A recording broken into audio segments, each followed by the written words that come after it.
Welcome. There you are. That's perfect. Welcome to Origins by Night Lone Shark Live. Who have I got with me? I've got James Ernest, Good evening. Paul Peterson, Hello. and I'm Mike Selinker. And we're highly professional radio I personnel. feel like I just woke up from a 45-minute dream. I feel like I heard the theme music a lot. Oh my God! I love yes. the theme music. No, it's great. It's you don't have to humor me like that. It's much better than Cats. I'll listen to it again and again. Exactly. Ah, that's working for me. No, it was good. But yes, we are here. We are live. We are on the Twitch Geo. The Twitch And now what? I know why they call it Twitch. Indeed. Look, we have faces for radio. This is. And Twitch proves it. Twitch Yes. proves it. No, I like this setup. Look, you I can can't see, hide behind my microphone completely. You can see our banner, Origin. Where'd you- Yeah, Yep. yeah. Just welcome to our show. Welcome to our show. We are here at the Columbus Convention Center and the Hyatt 99th annual Origins Game Fair. Indeed. The Columbus. We're in Columbus, Ohio. In case you don't know, Columbus. Columbus. Yeah, the U.S. is a separate color Yeah, now. Columbus. Oh, I see. Also, they Because- call it C-Bus now too. C-Bus? Oh, Yeah. that's right. Aren't you from C-Bus Games? No. Oh, sorry. Yes, we are at Origins for the 38th year of doing this broadcast-ish. And It we have- shows. yeah, it shows. Look, we're starting 45 minutes late, 52 minutes late. I'm doing my best. So we're gonna have a slew of Very fast. very angry guests who Hi. we will have to rush through their appearances. So you guys do games, right? So anyway, Next. Go on with your gaming stuff. yeah. That's great. No, we're here because we get to interview all of the great game designers and great industry personnel who come before us and make Who us look like we come know before us Yes. Yes. and bow. And yes, because of Wow. our great power. Do you see the power behind us? I do. We're in Origins. You have multiple stars behind your head, Mike. Indeed. Oh, I always have stars over my head. We should mention a couple things. We are here by the good graces of Gamma, who put us in these chairs every year. I believe this is year 6. Well, that would be my guess. That's my Yes. guess too. We are made to sound and look as gorgeous as humanly possible by the fine folks at WCBE 90.5. We've got Kathy Ranella, Talcott Starr, Jonathan Kistler, Devin Michalko, and Dan Michalko helping us out. They're all looking intently at boards and screens, which suggests that we're either doing something very or right that or we're very millimeters wrong. away from a catastrophe. Yeah. At least it's just nice to be able to be near a catastrophe.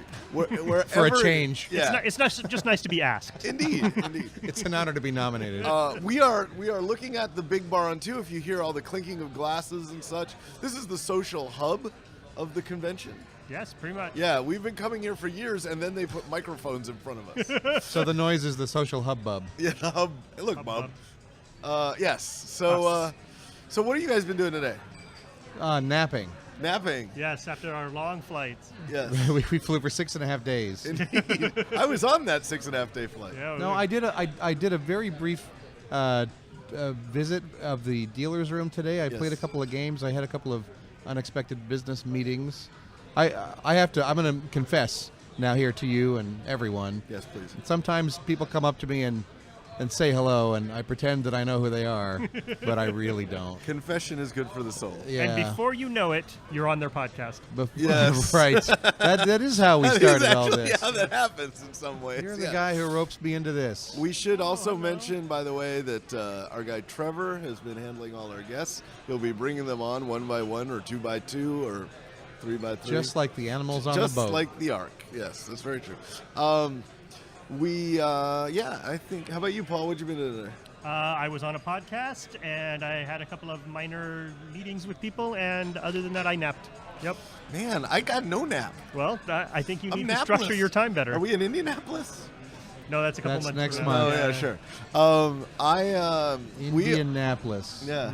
Wow. We Napless in We're Napless. starting low. Napless enough. We opened the Lone Shark Games booth this morning. with a new product. New products, yes. We had The Ninth World, a game by Paul Peterson, Boyan What? Radakovich, and some Selinker guy. I don't think I signed permission for this. I was going to play that, but I haven't played Worlds 1 through 8. Yeah, no, you have to work your way through. It won't make any sense otherwise. It takes 1 billion years in the future to get to the Ninth World, so it took start It now. felt like it took 1 billion years for us to get it out, but we managed. I'm sure our That's why I backers didn't think so. want to go see the madness of you King know George what, though? III. Why he's just not willing to do World 1 and 2? I don't want to jump into that sequence in the middle. Is that the Revenge, the third? But 4 is when Ivan Drago shows up, so it's pretty great. It's the England cinematic universe. I like it. The ECU. No, that actually is a currency that England used. The ECU. Yeah, the ECU. I guess that's France. That's a flightless bird. Tell your story about your new game. Yeah, we got the Ninth World out, and people really loved it. We'll be talking to people who are associated with that a little later on. We also debuted very slightly a game called Thornwatch. It's a soft opening. Yeah, it's a soft opening because because it's not out till July 10th. So, we Get it here early. Yeah, we just happen to have a few copies, so we brought it along. I don't happen to have a few copies of my new game because it's not shipping till September. Oh. Although we have gotten at least one angry customer who's upset that he can't pick up a game we haven't made yet at a booth we don't have. Yeah, well, he should just go to that booth. That sounds about right. Yeah, I'll just tell him we're in booth No, 9900. you should just be like, well, come to our booth and we'll hook you Yeah, up. exactly. And he's just wandering the floor with rage in heart. I should get a little backpack that looks like a booth and it could just Yes. follow me around everywhere. That's nice. I like it. I like it. I could even have a little puppet me in the back saying, no, I won't look at your game design. We don't take outside submissions. Yeah. Just Isn't a, that a Prince? button. Wasn't that Prince? The cardboard monkey? Yes. He's not a puppet, he's a cardboard monkey. He is a cardboard monkey. That's true. Get your Get your- obscure, cheap-ass games facts straight. So, are we about the time where we should bring on some guests? I think we need help. I think we do. I think we need to be rescued. Hey, Trevor. Hey, Trevor. So one of Trevor's jobs is to pay attention to the broadcast. Hey, and Chris Perkins. This is his first year. Tell Trevor he should look at us more. we guests? want people. No. Oh, we get to talk for 5 minutes. He's Oh, I shutting us see. down. He sent them to offer drinks because I see. we promised more banter. All right, we'll banter more. It's okay. No, it's fine. It's fine. We'll I'm speak feeling funny. very bantery, so. Yeah, you know what? I actually do too. It's been a day where lots of fun stuff happened. There were many people who came to our booth and had a good time. Did some interviews. Did some, just, I was very confused by the fact that they flip-flopped the halls on me. Yes, just wandered They in. did. Yeah, there's Paul and I walked into what used to be the exhibit hall, Right. And we're like, "Wow, the exhibit hall's really gotten It kind felt of empty, yeah. kind of open gaming or Honestly. something." Yeah. Like maybe they just didn't get enough Tumbleweed. exhibitors, and then Yeah. we walked into the exhibit hall proper, Yeah. and we were like, "Wow, the open gaming hall is really crowded. It's Yeah, full of exactly. people It's as selling stuff." Maybe they should flip them. You just can't change No, old guys We're like us. not Right. adaptable humans. You know you're No. old when you start giving directions by where things used to be. You should go down to the. Nope. you take a left by where they tore down that Kmart. That's right. It's I don't know what it is now, but there used to be a Kmart, and my daughter worked there once upon Trevor, a pull up time. for a Let me second. talk about it. Be on camera for a second. Hi, Trevor. Trevor. Trevor, go Join over us. here. Come sit. Yeah. Just because we need a Mind little. your cables and bobs. Yeah. So we have humans joining us. I would like to introduce first off Trevor Kidd, the Lone Shark Games marketing manager. Yeah. He's here on his vacation. Yes. Technically. Yeah, and has been wrangling our guests all the time during his vacation. Yeah. So we appreciate you, Trevor. Great use of personal time off. This is awesome. This makes me seem like much more cooler than I am. I'm like the gatekeeper to get right. people into this show. Sorry, you can stop people from talking to us. Yeah. You're the guy that makes it happen. You have a lot of power. I'm also the guy that like people blame. And as I said earlier, as long as I can do this in response, it's great. I don't know. Our guy Shane has been doing that for 5 years. Where is so Shane? there's Oh, no Shane's not reason here. to think you can't do that. I will gladly continue doing that when you blame me for everything. When it's my fault, Mike's already seen my reaction. I was like, yeah. Oh. No. Hey, Our last Trevor was crushed under that weight. Yeah. man, there aren't very many Trevors. You gotta be careful. No, Like, Don't let that happen. Our last Trevor was Marie. You're true. Oh. That's true. Marie was not crushed under that weight. She might be on today, or she might be on She tomorrow. was squirted She'll out of that probably- job like a watermelon seed. She moved on to other I things. love that image. She blossomed. She did. Yeah. Indeed. She's in greener pastures now. She's greener meaning she gets paid. yeah, Right. certainly. Ooh, I don't get paid? No, not for this. It's You're, not. on your, It's not like you don't say it It's like a your question. vacation. you're on your vacation. You're I don't that's get right. paid. That's exactly right. And Yeah, be proud of it. Exactly. Well, Trevor, who it's have you? for who you- exposure, Trevor. So, Trevor, sitting next to you is our old friend, our young old friend, our Wow. young old friend. I know. I don't think they get to call you old, man. No. I know. Friend it's, I am of old. It's endurance. Isaiah. I'm also a friend of it. It's Isaiah Vallejo. Hello. He's from Daily Magic Games, Yes. and he has made a great game called Valeria, which we have all played. Valeria Card Kingdoms. Yeah. Yes, They very, made very. many games called that. Yeah. Yeah, There's that's 3 right now. But Okay. also the originator of a fantastic game with swinging cocktail monkeys. That was before my time. Oh, that was before that, the- that was David when he was Clever Mojo Game. Oh, okay, so same group, but Yeah. whatever. And what are you doing here at this convention? So we are showing off David's game that he designed, which is Sailing Toward Osiris. And I'm Wait, sorry, break those words up for me. Sailing Toward Osiris. I heard Silly Tortoise Island. Iris. That's- Oh, I heard silly tortoise iris, like if there's a silly tortoise with an eye problem. Yeah. I heard Silly Tortoise Island. That's Here's going to be the something I next noticed. game. Yeah, yeah. Something I Isaiah's noticed already about on that. everybody I know, which is that they say the most important words in the sentence fast and quiet. Yeah. Because it's like their own name or the name of their product or whatever. Hi, my name is and I just made a great new game called because they say it so many times it just disappears from Right. existence. Yeah. I It's love so it. so tell us about Silly Tortoise Iris. That sounds really great. all I right. love tortoises. So Sailing Toward Osiris is Oh, he did it again. I did it He again. did it again. Silly Turtle Cyrus.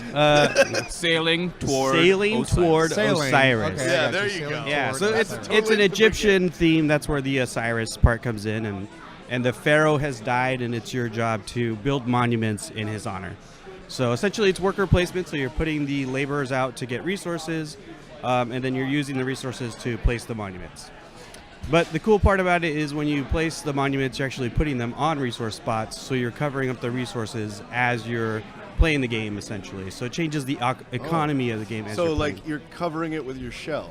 With your monuments. With shell. With your Your tortoise shell. Stop Tortoise it. shell. Stop. your shiny turtle Look, irises. Look, we're here to put the spotlight on you. Yeah, I know. sorry. Don't push your new game. What kind of spotlight should it be? Because there's 3 things wrong with that pitch. Oh, Oh, Okay. nice. No, It's you all can like go that. no. James I'm- was just. you can James- go ahead. I'm used to James. No, so- James- No, here's James- what struck me about it. He said it's a worker placement and resource management game, but the cool part is it took him 3 sentences to get to the cool part. Oh, Like, stop get- it. Start with the cool part. Stop critiquing him. I have to explain This- why Trevor, it's this is what cool. this is and like. Oh, I it's a know. I'm setup. glad I'm not on your podcast. It's a setup. Yeah, It's kind of you're a. glad you're over there. Exactly. Yeah, right call. by the Sorry. way. Go ahead. No, it's all right. I'm done. No, yeah. You get. Look, guys. You're done. Thanks. You're done. No, so I have to set up what else is going on Right. to explain why Oh, it's yeah, cool. I know. So what- I know the feeling. What level of game is it? Is it a more casual worker placement game? Yeah, Or more, or yeah. deep? So it's a very casual, medium Euro weight game. On your turn, you just do one action, so the rounds go really quickly. So you're either getting resources or paying resources, or getting cards or using cards. Yeah. It plays about an hour, 2 to 5 players. I heard 12 and again. up. I thought this was a casual worker placement. You just place the casual. Placing casual workers. Yeah. Yeah, I heard that too. Yeah. But see, I just let it go. Yeah, not me. Nope. No. I'm so sorry. I that was cannot, Paul's I cannot mistake. remember the last time we roasted one of our guests. Well, this this bad. Yeah. was Okay. Paul's mistake, the Okay. casual worker placement. Yeah, that's it's called true. Casual Friday. You place workers I'm and they gonna just go grab don't really Isaiah's do Let's beer. start anything. doing No, he anything. needs it. Less into Saturday, you get really upset with them. Oh yeah, sorry. We're We're gonna have still you here. place those workers on Sunday too. Yeah, we're gonna need you to give up your stapler. So, Yeah. switching gears. Yeah. This is me switching gears. Okay. Cha-chunk. 2 weeks ago, Yeah. Paul and I helped out at an event called the Gauntlet. Mm-hmm. The Gauntlet is Card Kingdom and Mox Boarding House's great charity event. Every year they switch charities. Yep. And in Seattle, we have a lot of game companies. And they all come to this event and try to kill each other. Yeah. Sort of. I think yeah. that was It's a full 4 day of weeks gaming. ago. Yeah. Was it really that It long? really was. been a Wow. while. Literally. I'm counting the weeks in my head. Wow. They okay. literally try to kill each other. Yeah. So you take a team of 4 and you practice on a whole bunch of games. Yep. And there's often some surprises along the way, which we'll get to. Paul and I did a puzzle hunt for it, We which did. was super We fun. did a For the But final round. Final round. puzzle. But before that, the teams played Valeria Card Kingdoms. Kingdoms. They did. There was 25 or 26 Valeria Card Kingdoms being played at the same time. Yeah. Is that a record? It is a record, yeah, for sure. Here's what I didn't understand. Uh-huh. Is the fact that you put the name of the store in your game name get you into the store for that purpose? I don't think so. Like, does that work all the time? I'm still not clear how that game got selected. I think it was random. Yeah. It pretty much had to Have be. you Yeah. considered doing this in every city? Like, just That's a figure good out idea. what That's a the good call. The biggest game store in the city. Right. Oh, and then just Valeria Complete Strategists. Right. And then you're like, oh, I didn't know how that happened. Biggest store in the New York area. Right? Oops. Yeah. Just a suggestion. yeah. I'm here to run your business, as you see. So Yeah, I'm doing no, such it's a fine. good job It's of my fine. own. It's, That has become obvious, guys. I can do that myself. You know, you just have to add I to run to make it ruin. No, that's runny. You added it in the wrong place. Sorry. That's how you ruin it. That's Yep. how you ruin it. All right. Well, Isaiah. Yes. Thank you for joining us on our broadcast. All right, you are thank our you, Mike. first guest, but by no means our last. But the worst. The I worst. think he's saying get out of here. Just so far, but also the best so far. All right. Yes. Thank you, Mike. Thank you, Paul. Thank you, James. See Thank you later, you. Trevor. Thank you for doing the work. Okay. Welcome to Columbus, Ohio, land of empty superlatives, with the world's second longest continuous concrete pour. I do love that about this place. It was a completely arbitrary decision because I know that because they also put one of my games in that list. Okay. They were playing Tack, a Beautiful Game as their opening They were. salvo. They were really. So those lots teams of people practiced had a to lot play for that Tack. game who had never seen it before. It was great actually because it was very much like, you know, I mean, I think of TAC as well, we should tell people what it is. So first, It's a beautiful game. yeah. It is a beautiful game. It is a two-player abstract strategy game from the world and the mind of Patrick Rothfuss. Yeah, and the design of you. Sure. Yeah. So the thing I like about it is every time I've played it, it's been in a very social setting. You know, oh, let's play the game, we'll have a good time, all that, and then put it in front of a bunch of people who are really competing against each other. They turn into monsters playing tag. They do. They turn into like. I don't know the same people you do. No, they turn into like they just like. And they could not, like, their temples were exploding. It was the most serious game any of them had ever played. That's awesome. It was pretty great. I'm sorry I was asleep during that. For some reason, I couldn't get there early for some reason. I think, I saw you. I was going to the movies. That's right. Oh, yeah. You were doing something fun. They played without me. They were fine. They did. It would have been much harder for them to play with you since you weren't on a team. Well, I meant like I could have been there watching I them. see. You know, Like we were. watching them play. Yeah.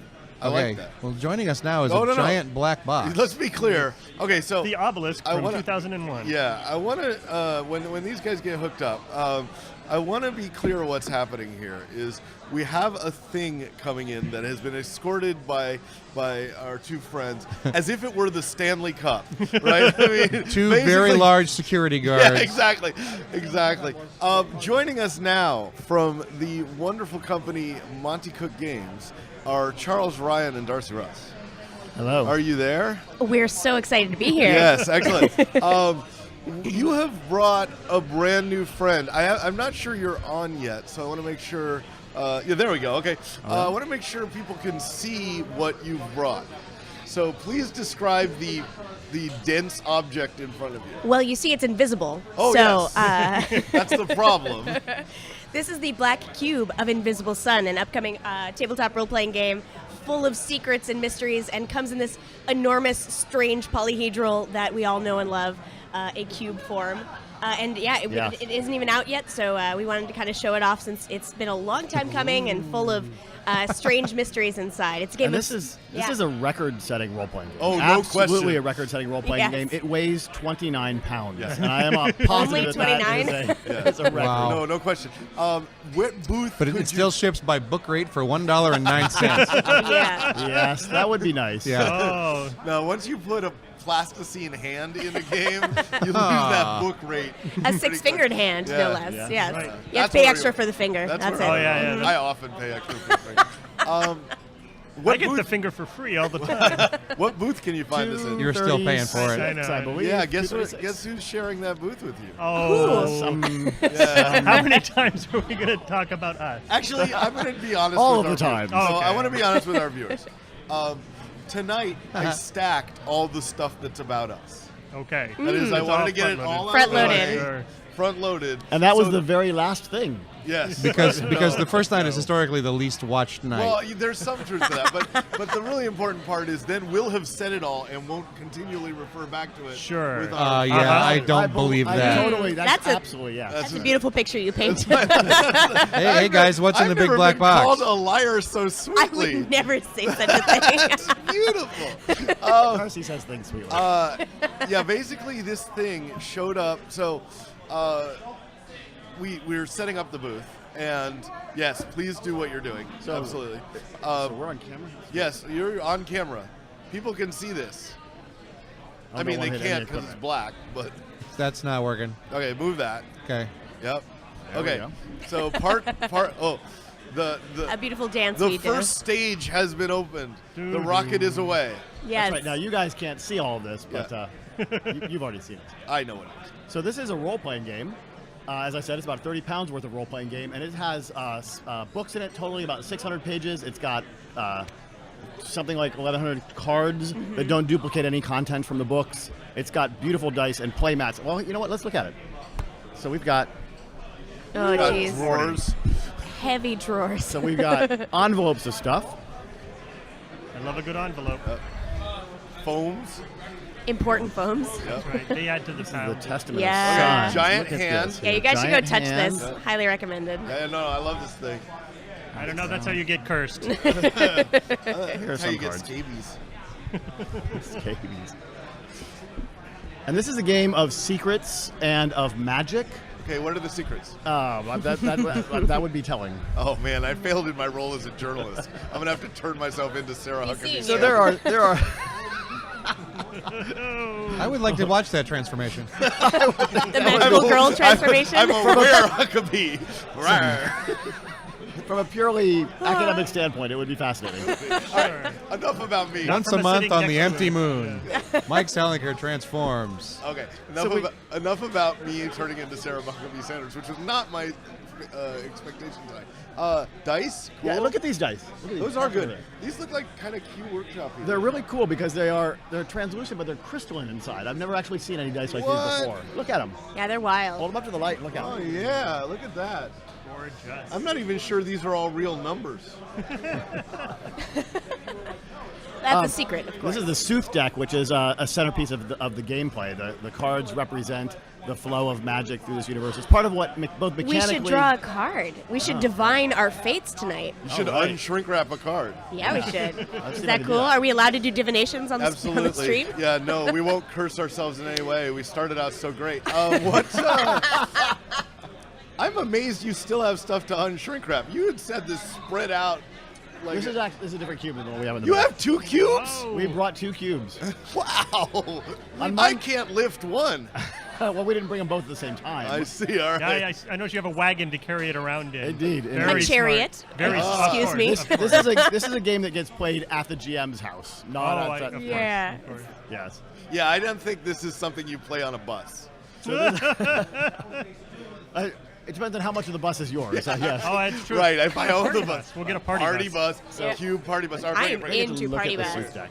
Look at the Sooth deck, but we should draw a card to Yeah, we'll do determine our fate for this So we evening. just like pull one from the middle? Sure. Sure. Or, yeah. As you like. Okay, what did we get? What did we get? We got the Banished Serpent. Tell me about what's on Man, that card. you just missed the harvesting Ooh, spider. the harvesting's I'm I'm horrible. so happy with you, Paul. Well, it looks like there is a powerful magic user who has caused a snake to not feel very well. Ooh, Yes. the Banishing Serpent? Yes. Banished. Excellent. What And what- number is on it? So there are several mystical It's silver and gold. indications. Oh, it's got a 3. 3, and it's got a sort of a Robios. What is that word? A Roboros style serpent. Oh, nice. Yes, that's the Visions family. So, like a tarot deck, it's got different Yeah, of families, course. and so they could your character would be aligned with several of them. So, what's the number again? It's 3. 3. Beautiful. So, were I a lazy GM, which I occasionally am, Oh, yeah. I would just look at that number from 0 to 9 and say, hey, if we were trying to divine a quick narrative side scene with your character at a coffee shop, which is really what this is for, I just look at that number and be lazy. But let's find out what our Wait, hold true- on. Stop. Yeah, Stop. Give me that. Let me see that book. You're not you're not authorized Yeah, to you're read not that. checked out on this equipment. Here. What is Are you looking at the beautiful? Oh. Ooh. Yes. Have you found a secret already? Black page edging? No. Show the corners of these pages. I don't know where to show it. Well, this direction. No, he'll pick it up. No, okay. Are they reflective? Oh, what is this script on the back? What could that possibly be? I don't know because I haven't figured out all the secrets to this It's a game. game of secrets. I've been. Oh, are there creatures on the spine? And, okay. Why there might be. So I've been showing this game off every time they step away, and I've been saying things like, no, this is a game where you need like 3 brains to play inside your one hand. Like, I have no idea how this game is played, but no matter what you say about it, they take it seriously. Because you could literally say anything, right? You could say, this comes with live scorpions. We put careful handling instructions on the outside. They're in black. And people would completely believe you. All right. There are no live scorpions in this game. I promise. The rumors of live scorpions in Invisible Sun have been greatly exaggerated. Banished serpent. Cast out, the serpent retreats back to its lair to contemplate its next steam. So the meaning of this card are balance, exile, and punishment. So what is it exactly that That's you've got the three of roped us. into it? Okay, I'm going to go Who's with who? I'm punishment. balance, certainly. Yeah. I'm definitely exile. I think we figured you out. Oh, Yeah. no. Mr. Wonderful, they call me. Yeah, I definitely am the person who kicks people off this podcast, so keep that in mind. Ooh, noted. The power that be. It's going to take them 15 minutes to pack it all back up yeah, again. no, I think that's staying, We guys. should probably get started This is now. life now. Yeah. I mean, there's still so much more in there. I know. Like, I We've mean, scratched the surface. yeah, of the yeah, and I physical don't. I content of actually the game. don't want you to pull anything more out of it Right. because I've seen what's inside it. It's mind blowing. Come by and see it if you're Yeah, around. come by booth 235, 236. Take a look, and if you are not here, for God's sake, when your retail store gets its one copy or Yeah. whatever, buy it that day. Yeah. Don't go up to it and say, "Wow, that's cool. Let me call home. I'll come by tomorrow." It'll be gone. MontyHookGames.com. Place a pre-order because it's going to be sold out, and it's going to be your stores are going to have a hard time And getting a I hold mean, of it. let me ask you a question. So, you manufactured this, and it took some effort. A little bit. Yeah, I don't imagine it'd be very Broke easy. some molds. Yeah, I don't Uh-huh. imagine it's going to be very easy to put back on press either. Right? That seems like a reasonable. Non-trivial. So again, warning: Yeah. buy it immediately if you happen to see one. I know I will. It's going to be great. So guys, we'll see you at our booth. Yeah. Wait, no. What? It's our booth. Oh, sorry. We'll see you at the Ooh. booth we Share. co-own. Is this us being banished or exiled? Yeah. No. You can't. Punished, Yeah, perhaps? you don't want to wait around for the Honestly, punishment. I'll be honest. Shane lets you stay on the booth in the booth. He kicks me out all the time, so I'm pretty sure you guys are more welcome than I am. Quite possibly. So, you've got all the Numenera there. You've got the Strange. You've got the Cipher System books. Predation and Expanded World up for an Origins Award. Yeah, so get we'll be pumped. looking That for comes that. with So dinosaurs. if you're here at the at Origins, be sure to stop in at the back of the exhibit hall and vote for your favorite games. Absolutely. There's all sorts of games on display, including one by James Ernest, if I'm not Yes. mistaken. Yes, there is. And so, A vote for that is a vote for me. yes. Punishment is a vote for punishment. Vote for punishment. For punishment. I feel like I voted every day. Guys, thank you so much Thank for you. coming on Thanks our for having podcast. We will see you in your cube tomorrow. yeah, All right. don't miss Cast a Somewhere. Spell. And now we will begin unpacking. Yeah, no, it. we're going to have like a 15-minute The fill. reboxing video is going to be massive. The reboxing video. That's a great idea, actually, where you just fumble through trying to put it back together. Get it all back in. I don't know where this was. Yeah, give me the pieces. Give me the pieces. Give me all the stuff. Somewhere deep within the box, I can hear the scratchings of what is almost certainly not live scorpion. Yes, no. They were live scorpions. Previously live scorpion. You know, there are rules. They're still just as poisonous. Just to be clear, we did look this up. There are rules for shipping live scorpions through the Postal Service. And they are don't. No. That's the interesting part. They require dry ice. No, listen. I'm telling you truth. I believe you. So there's a rule about shipping animals, and it basically says you can't. Yeah. And then it lists some exceptions. And one of the exceptions, obviously, is lab mice. You're going to need lab mice. Some people are. The shipping lab mice Yeah. lobby is really powerful. Right. So you get that. And then it says no insects or arthropods except scorpions. And it then goes into great detail of the container necessary to ship a Scorpion in. It must be a double container. It must have air holes, obviously, because it's not a live Scorpion if there isn't. But the air holes must be of a specific small size, right? So the Scorpion can't get out, out, right? And I'm just wondering, like, who carved this exemption out?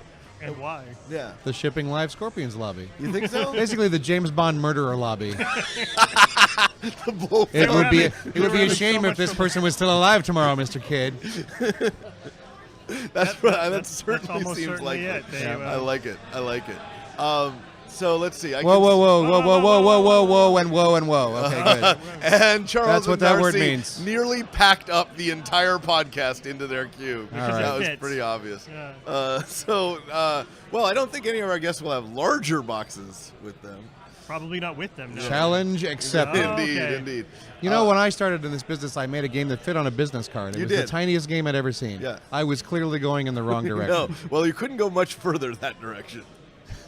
A game that is merely a thought. Indeed. It's time to play a game of don't move your foot. Damn it! Yep. I screwed up again. Well, while we're waiting for Trevor to get us another guest, we talked about what we have done at the show. What haven't you done today? No. What are we hoping to do at the show? Ship What are live we Scorpions. What are we looking forward to? Well, the Origins Awards is Saturday night, I assume. That's true. That it is contanguinous with this broadcast. So I may be missing that as I sit in the back biting my fingernails and hoping to win my Origins Award. Your 12th my Origins. 350th Origins Award. Which you will not be doing that. I doubt it. It's a pretty strong list of contenders. Yeah. No, not that you won't win. No. That you won't be biting your nails in anticipation. I'll be everly rehearsing my acceptance speech. Oh, that's nice. And then I will come back and say it all give here. It. Yes, exactly. Give it. Right. Give the award. I want it beginning you to should end. just show up and give your acceptance speech, but don't tell Paul and me whether you won. I was having lunch with Paul, and someone came up and congratulated me on the game and shook my hand. So that's a point for me, Paul. That is a point for you. A point 100%. for meatballs. What? Point for meatball? I think we should start the competition tomorrow and just Oh, do you really want to? see who recognizes which of us more. All right. Good. I need the running head start of Okay, 1 no, point, no, though, it's okay. just so that you don't skunk me. No, it's okay. I love it. We're going to be joined by some new guests. Oh. We now have... We do. We have Cameron McNary and Ryan Sequin from the Play Better podcast. Hello. It's Seguin, actually. But Seguin, sorry, my he's apologies. too polite to tell you that. My apologies. No one ever gets it right. Here's the thing. I haven't listened to your show, but that's actually a lie. But I have had many beers with you. You have. Yes. You have. I have indeed. That's how you play better. No, it's true. I actually thought Accurate. this was an instruction though from Trevor. Which is better podcast. Play better Do podcast. it better. He keeps slipping us notes that say, do better, boys. Less suck. Yeah. More good. If there's any way you could turn down the sucking and turn up the not No, sucking. that was one of the best social evenings I've had in my entire We did life. have a good It was time. just the chemistry was just we had a whole bunch of wonderful, smart folks Yeah. getting drunk, and it was great. Yeah, it was good. We had just come out of a panel at PAX East. PAX Unplugged. PAX actually. Unplugged, that's right. I've got my cities mixed up. We're All of them bleed broadcasting together. now from Cleveland, Ohio. I probably Downtown Cincinnati. Downtown Cincinnati. So, but yeah, that was a very nice time. We should tell the folks about your podcast, which is quite fascinating. It is not for the faint of heart. Oh no! It's there's significant. Yeah, there's actually a waiver you have to sign before you listen to our podcast. We are a weekly, sometimes more than weekly, personality-driven tabletop gaming podcast Indeed. about how games bring people together and how you can play better to make that coming together better. Yeah. We do a lot of actual plays, especially of narrative and lesser-known role-playing games, and we also do discussions and reviews and stuff like that. And you guys have sort of a theatrical approach to this in some sense. Yeah, absolutely. We love to have actual actors on because Right. we love taking people that are in like the local DC or Baltimore acting scene that have never touched a role playing game before, and just be like, hey, by the way, these are dice, and you're just going to improv. And don't learn any of the rules. That's fine. We just want you to do what you do naturally, and it is so much fun to just watch them take like fish to water. And it's very funny because they're always like, I'm going to be terrible. I'm going to screw it up. And I was like, no, you don't understand. As soon as you get good at this and experience, we're going to just toss you away like a used tissue. Yeah, absolutely. We'll get slot somebody else in there. Yeah, they're useless at that point. Because having somebody who is inexperienced is such a great way to have an audience surrogate for best practices in terms of role playing. Yeah, and honestly, we know people who know the rules, and honestly, we don't want them on our air.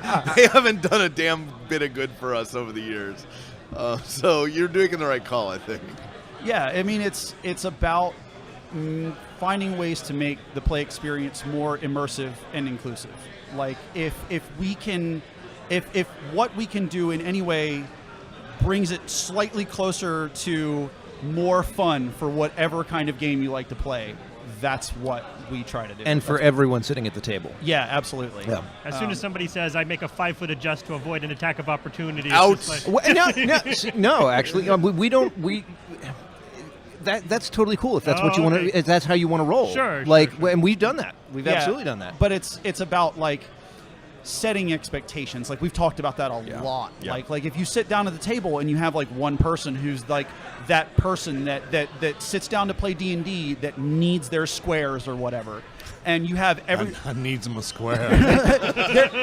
but you know what I mean. And like there's that the three other people in the party are like, I kind of like ignoring movement speed entirely. Right. Like knowing that's I came here for fun. Yeah, but but see, if you have 4 people, like 5 people, but if you got 4 people fun. who are all into the 5-foot squares and that's their thing, then that's what fun is. Like we try very hard not to judge anybody's, not to fun shame. So there's still room for our podcast. Mike, we've listened to your podcast, and we don't want a fun shame. we have a lot of shame. We try to say we don't like to yuck anyone's yum. As Yeah. it Nice. were. That's what I say to my Nice. kids all the time. I was sure you were going to go with harsh, someone's mellow, but it totally worked as that. Yeah, no, it's 30 years in the future, Yeah, Mike. No, it's good. It's good. It's good. So it sounds like you're. I guess what I'm asking about is when you have people at the table that are very different in what they're expecting. I played a game of the Quiet Year with some very hardcore Quiet Year fans and Mike Selinker. True. Yeah. And it was one of the most surreal experiences as they're driving the post-apocalyptic sad story, and Mike is putting airships in. I want airships with mutants falling from the sky. Right. Alanis Morissette wishes she was at that table. You're right. Like it crashes and burns sometimes. Right. And what we do when that happens is we talk about it. We very much lampshade it. We go, so this is what went wrong here. And this is what we would do differently next time. And sometimes it's like we would pick a completely different game because this game is terrible. Yeah. What is lampshading? Is that like gaslighting?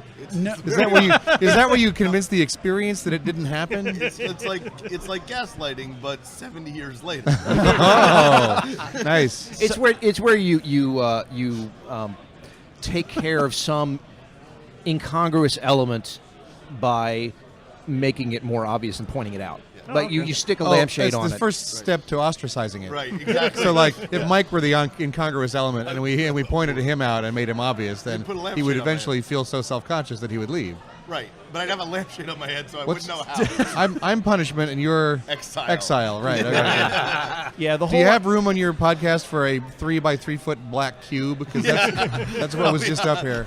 Well, it starts. It starts as a 3x3 black cube, and it evolves into something much bigger. It sure doesn't fit in a 3x3 space my after God. a while. Where can people hear your podcast? We are everywhere that you get podcasts. That's a hard sentence for me to process. Not quite everywhere, but we're most places. We are we're on iTunes, we're on the Google Play Store. You can go to playbettercast.com, and that'll take you directly to our webpage if you want to listen to it through your browser. There are a whole bunch of other places that pull podcast feeds that we've never fed to, but they're there. But we also are on Twitch. We Twitch stream all of our recordings before they hit our podcast feed. So if people want to see us do video as well, they want to see all the mistakes that you edit out later. yeah, absolutely. Yeah, totally. And we are starting our new D&D actual play series, The Rat Baggers. That premieres June. It's exactly what you think. Yes. Gray Hawk, scruffy and rough around the edges. Because everybody out there is doing Forgotten Realms, so we figured we'd go a different direction with it. And that premieres June 25th at 8 p.m. Yeah, 8 p.m. Eastern on Twitch. So it will go up. We will be streaming it on Monday, and then it will hit our podcast feed on Thursday as usual. Fantastic. Well, Cameron, and I want to see if I get this right. Rianne? I'll take it. Okay, sure. Thank you guys for being on our podcast. Oh, thank you so much for having us. Our podcast, we're really doing a podcast. I mean, you guys actually do a podcast. This is not. Yeah, once a year for 3 days is not quite the rigorous. It really should be the. It doesn't even say podcast anymore. No, we're beyond that. We've transcended. Yeah, we don't actually know how this gets to. We don't expect that this cast is actually reaching anybody's pod. No. Right. We do not know how to plug in, as you say, and I literally mean I have no idea where these cords go. So thank you guys. Thank you so much, guys. We'll see you next time around. I appreciate it. I do like the name, the Do Better Podcast, because quite honestly, the Do Better Podcast? We really deserve it. You could do better than the Do Better Podcast. Yeah, and it would be all about charity works, right? And everything we would do would be very positive. We just do the podcast incredibly poorly. Well, I'm up for all of that. That sounds good. Anytime. I like it. I can do poorly at a drop of a hat. No, you're very good at it. I can even drop the hat poorly. In fact, you're frustratingly consistent. I'm I like how the camera's just showing the bar now. Oh, is that good? Yeah. That's nice. So basically, we're seeing our next guest. Now we're seeing nothing. Yeah. Maybe. So there we go. There we go. We're done? We're on No, you failed in your role, sir. We're on a 5-second delay, so I can see what was. We're on a showing. 5-second delay. Does that mean that I should just wait? No. Yeah, that's right. That helps a lot. It's like feedback, except the exact opposite. I'm going to wait for it to catch up. Just stop every 10 minutes. Okay, bring it. We have a new set of angry guests. Trevor said, in case you missed that, Trevor said, I've been told that Paul and Rodney will be happy to talk Chad and Rodney will be happy to talk to Paul and James. So we won't worry about who pays who in this relationship. Chad just said, because his editor wife isn't here, who pays who? All right. Chad Brown and Rodney Thompson have joined us. Two of the Lone Shark crew. You really are front-loading this, aren't you? Well, I told you. That's what I'm doing. I'm doing shark loading. I'm shark loading it. No, I absolutely did this intentionally. Listen, we're just trying to get our obligation out of it. Exactly. The other reason Yeah, that's how I feel all weekend. The other reason it was really easy to make these guys do it, but everybody else was, I don't know, man, maybe Saturday? And so Chad is the lead developer at Lone Shark Games and has been responsible for making all of our games like the Pathfinder Adventure card game and Apocrypha and all these games come out, make them really good. Rodney has many hats, but he did. In addition to being a video game designer, and he is also formerly the designer of the 5th edition Dungeons and Dragons. I was a designer. A designer, my apologies. Let us be very clear. Sorry, just take it no all, one, man. no one designs an edition of Dungeons and Dragons. No one ever has, no matter what you've ever read. Right. And also Lords of Waterdeep, one of our favorites, and our co-designer, Chad and my co-designer, on the Thornwatch game, which has just shown up here for the first time ever.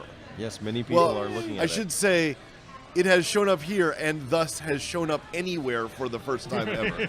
Because that's not an exciting statement on Thursday morning of a Thursday of a convention, but you know what I mean. Yeah. So welcome, gentlemen. Thank you. Thank you.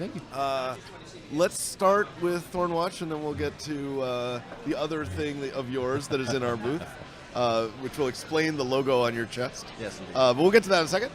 First, we wish to talk about Thornwatch. Okay. So, Chad, what's Thornwatch? Thornwatch. It's a game I've heard of Yeah. a little bit. So Thornwatch is sort of an action board game RPG hybrid in the world of the Ironwood, created by the founders of the Penny Arcade webcomic. Yeah, keep going. Okay, sure. I don't. You're on a Look, roll, this is. man. Let's I'm on be a roll very here. clear. I can explain everything to everyone on this podcast. Well, that's fair, But that's that's fair. incredibly boring. That's You're fair. the interesting part. So Thornwatch, the inspiration for Thornwatch comes from the idea of what would the Boy Scouts and the Girl Scouts be like in a fantasy world. That idea sort of expanded into the world of the Ironwood, a magical forest with sort of villages but not cities, and people but not armies, and the forest itself sort of takes on a life of its own. That turned into eventually a sort of a more full-fledged world. Thornwatch is the game of playing sort of the troubleshooters of that world. The inspiration was the Fantasy A-Team. What would it be like if we could play these characters, go through and jump in? On the mechanical side, the inspiration for Thornwatch was more, hey, we want to have like a role-playing game. We want to get into that feel, but cut out the overhead, the boring parts, I think was originally Yeah, I called. believe my sentence was the chaff. I believe my sentence was, "Is it boring? Then it dies." That was so. Yeah.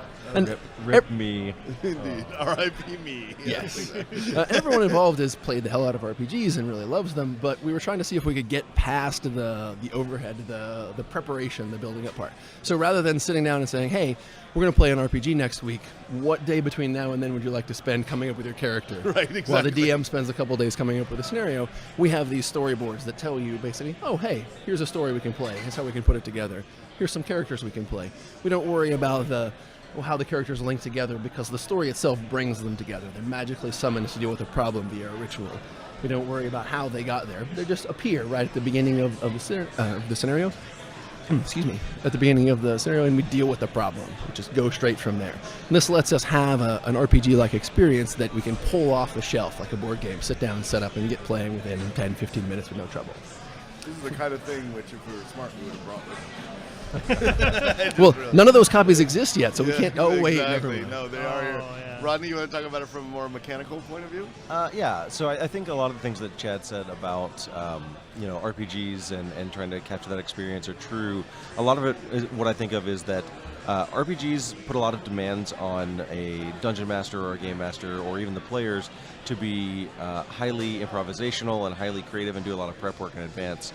And so a lot of the mechanics that we have in the game, we're trying to aim at creating the kinds of moments that heavy improvisation or heavy preparation induce, but do so via the mechanics of the game. And so the way I've been describing it is a scenario-based tactical game, and it's all about basically as a member of the Thornwatch, you have a hand of cards that you are, and a deck of cards really, that you're managing that have all of your abilities in them. So like all of your powerful melee attacks or your spells or things like that are all in your deck of cards, and you're trying to prepare those by infusing them with certain skills or abilities. I can't remember. What did we end up calling them? I think they're skills. Skills, yeah, okay. Infusing them with certain skills that basically powering them up until they're finally powerful enough to use, and then you unleash them on your enemies. And so while you're powering up your abilities and everything and moving around the board dealing with monsters, you're also kind of watching for you're working towards a goal that's defined by the scenario, and this goal is sort of like your victory condition, but it's also technically the opposite of it is the victory condition for the judge, because we do have a judge player who is controlling all the monsters and hazards and all the things that are working against you in the game. And so it is a one versus many type scenario where like the judge is trying to beat you by like basically preventing you from achieving the victory condition for this particular scene in the scenario. And then based on whether you succeed or fail, you branch off in different directions to new scenes. So it has a sort of branching storytelling aspect of it as well. Yeah, one of the things you touched on was the judge there, and one of Chad's great innovations on this game was figuring out how to answer the question, is the judge trying to kill everybody, right? So that is one of the things in the game. Yeah. I can't answer that question, the other question for you, but please drink of this wine that I have brought. Anyway, so we don't know for sure whether people want to be like, I'm tactically trying to take you on and beat you because that's my move, or I want everybody to have a good time. Let's bring everybody. What's the best story we can? Right, exactly. And so, Chat. Well, you can talk about how you solve that problem. I would say, well, we use the solution that I prefer the best, which is to say we didn't really. Yeah, exactly.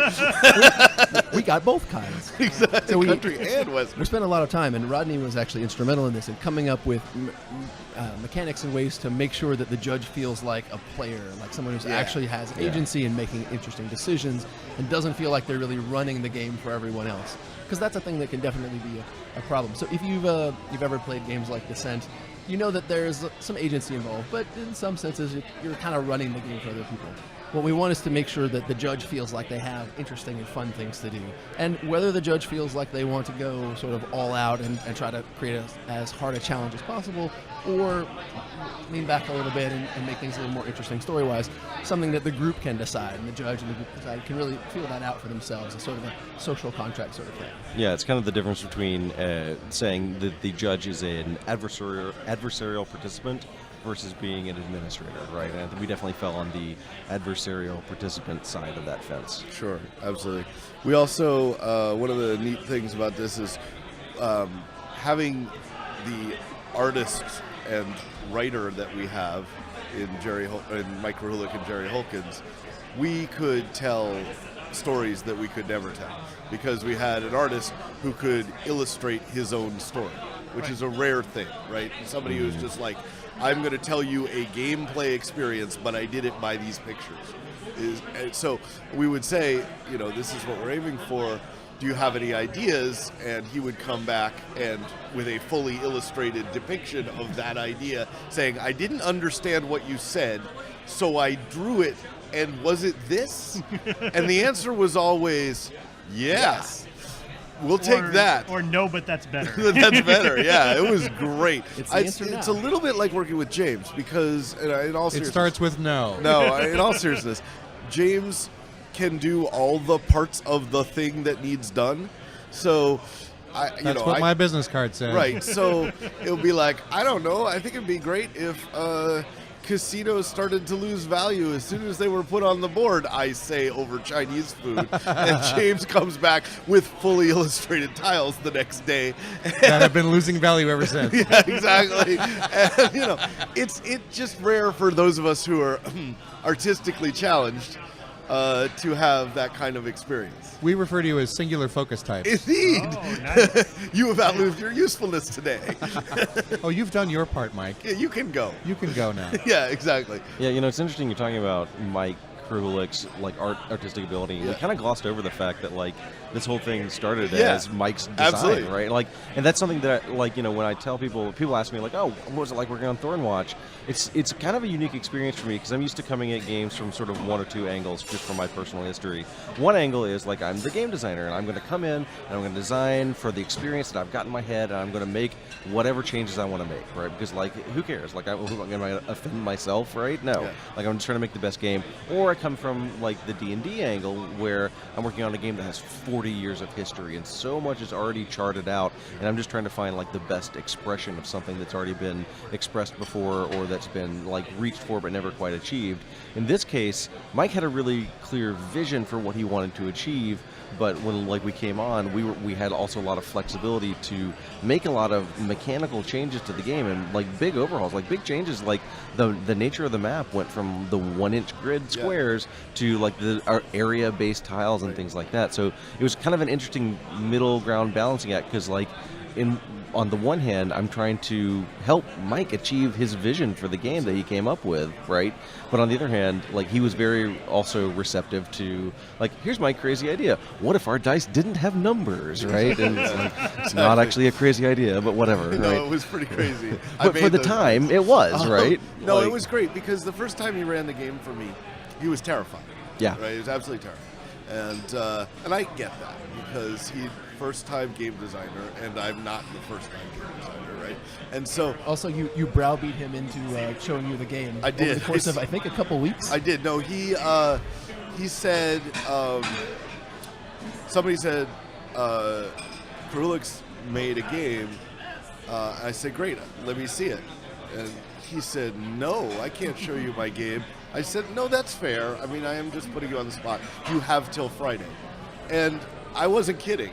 I was going to lose interest on Saturday. Like, dead on. I do not have an attention span that lasts long. True.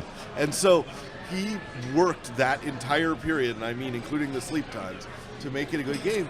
But, during the game, it was really fun. I enjoyed it.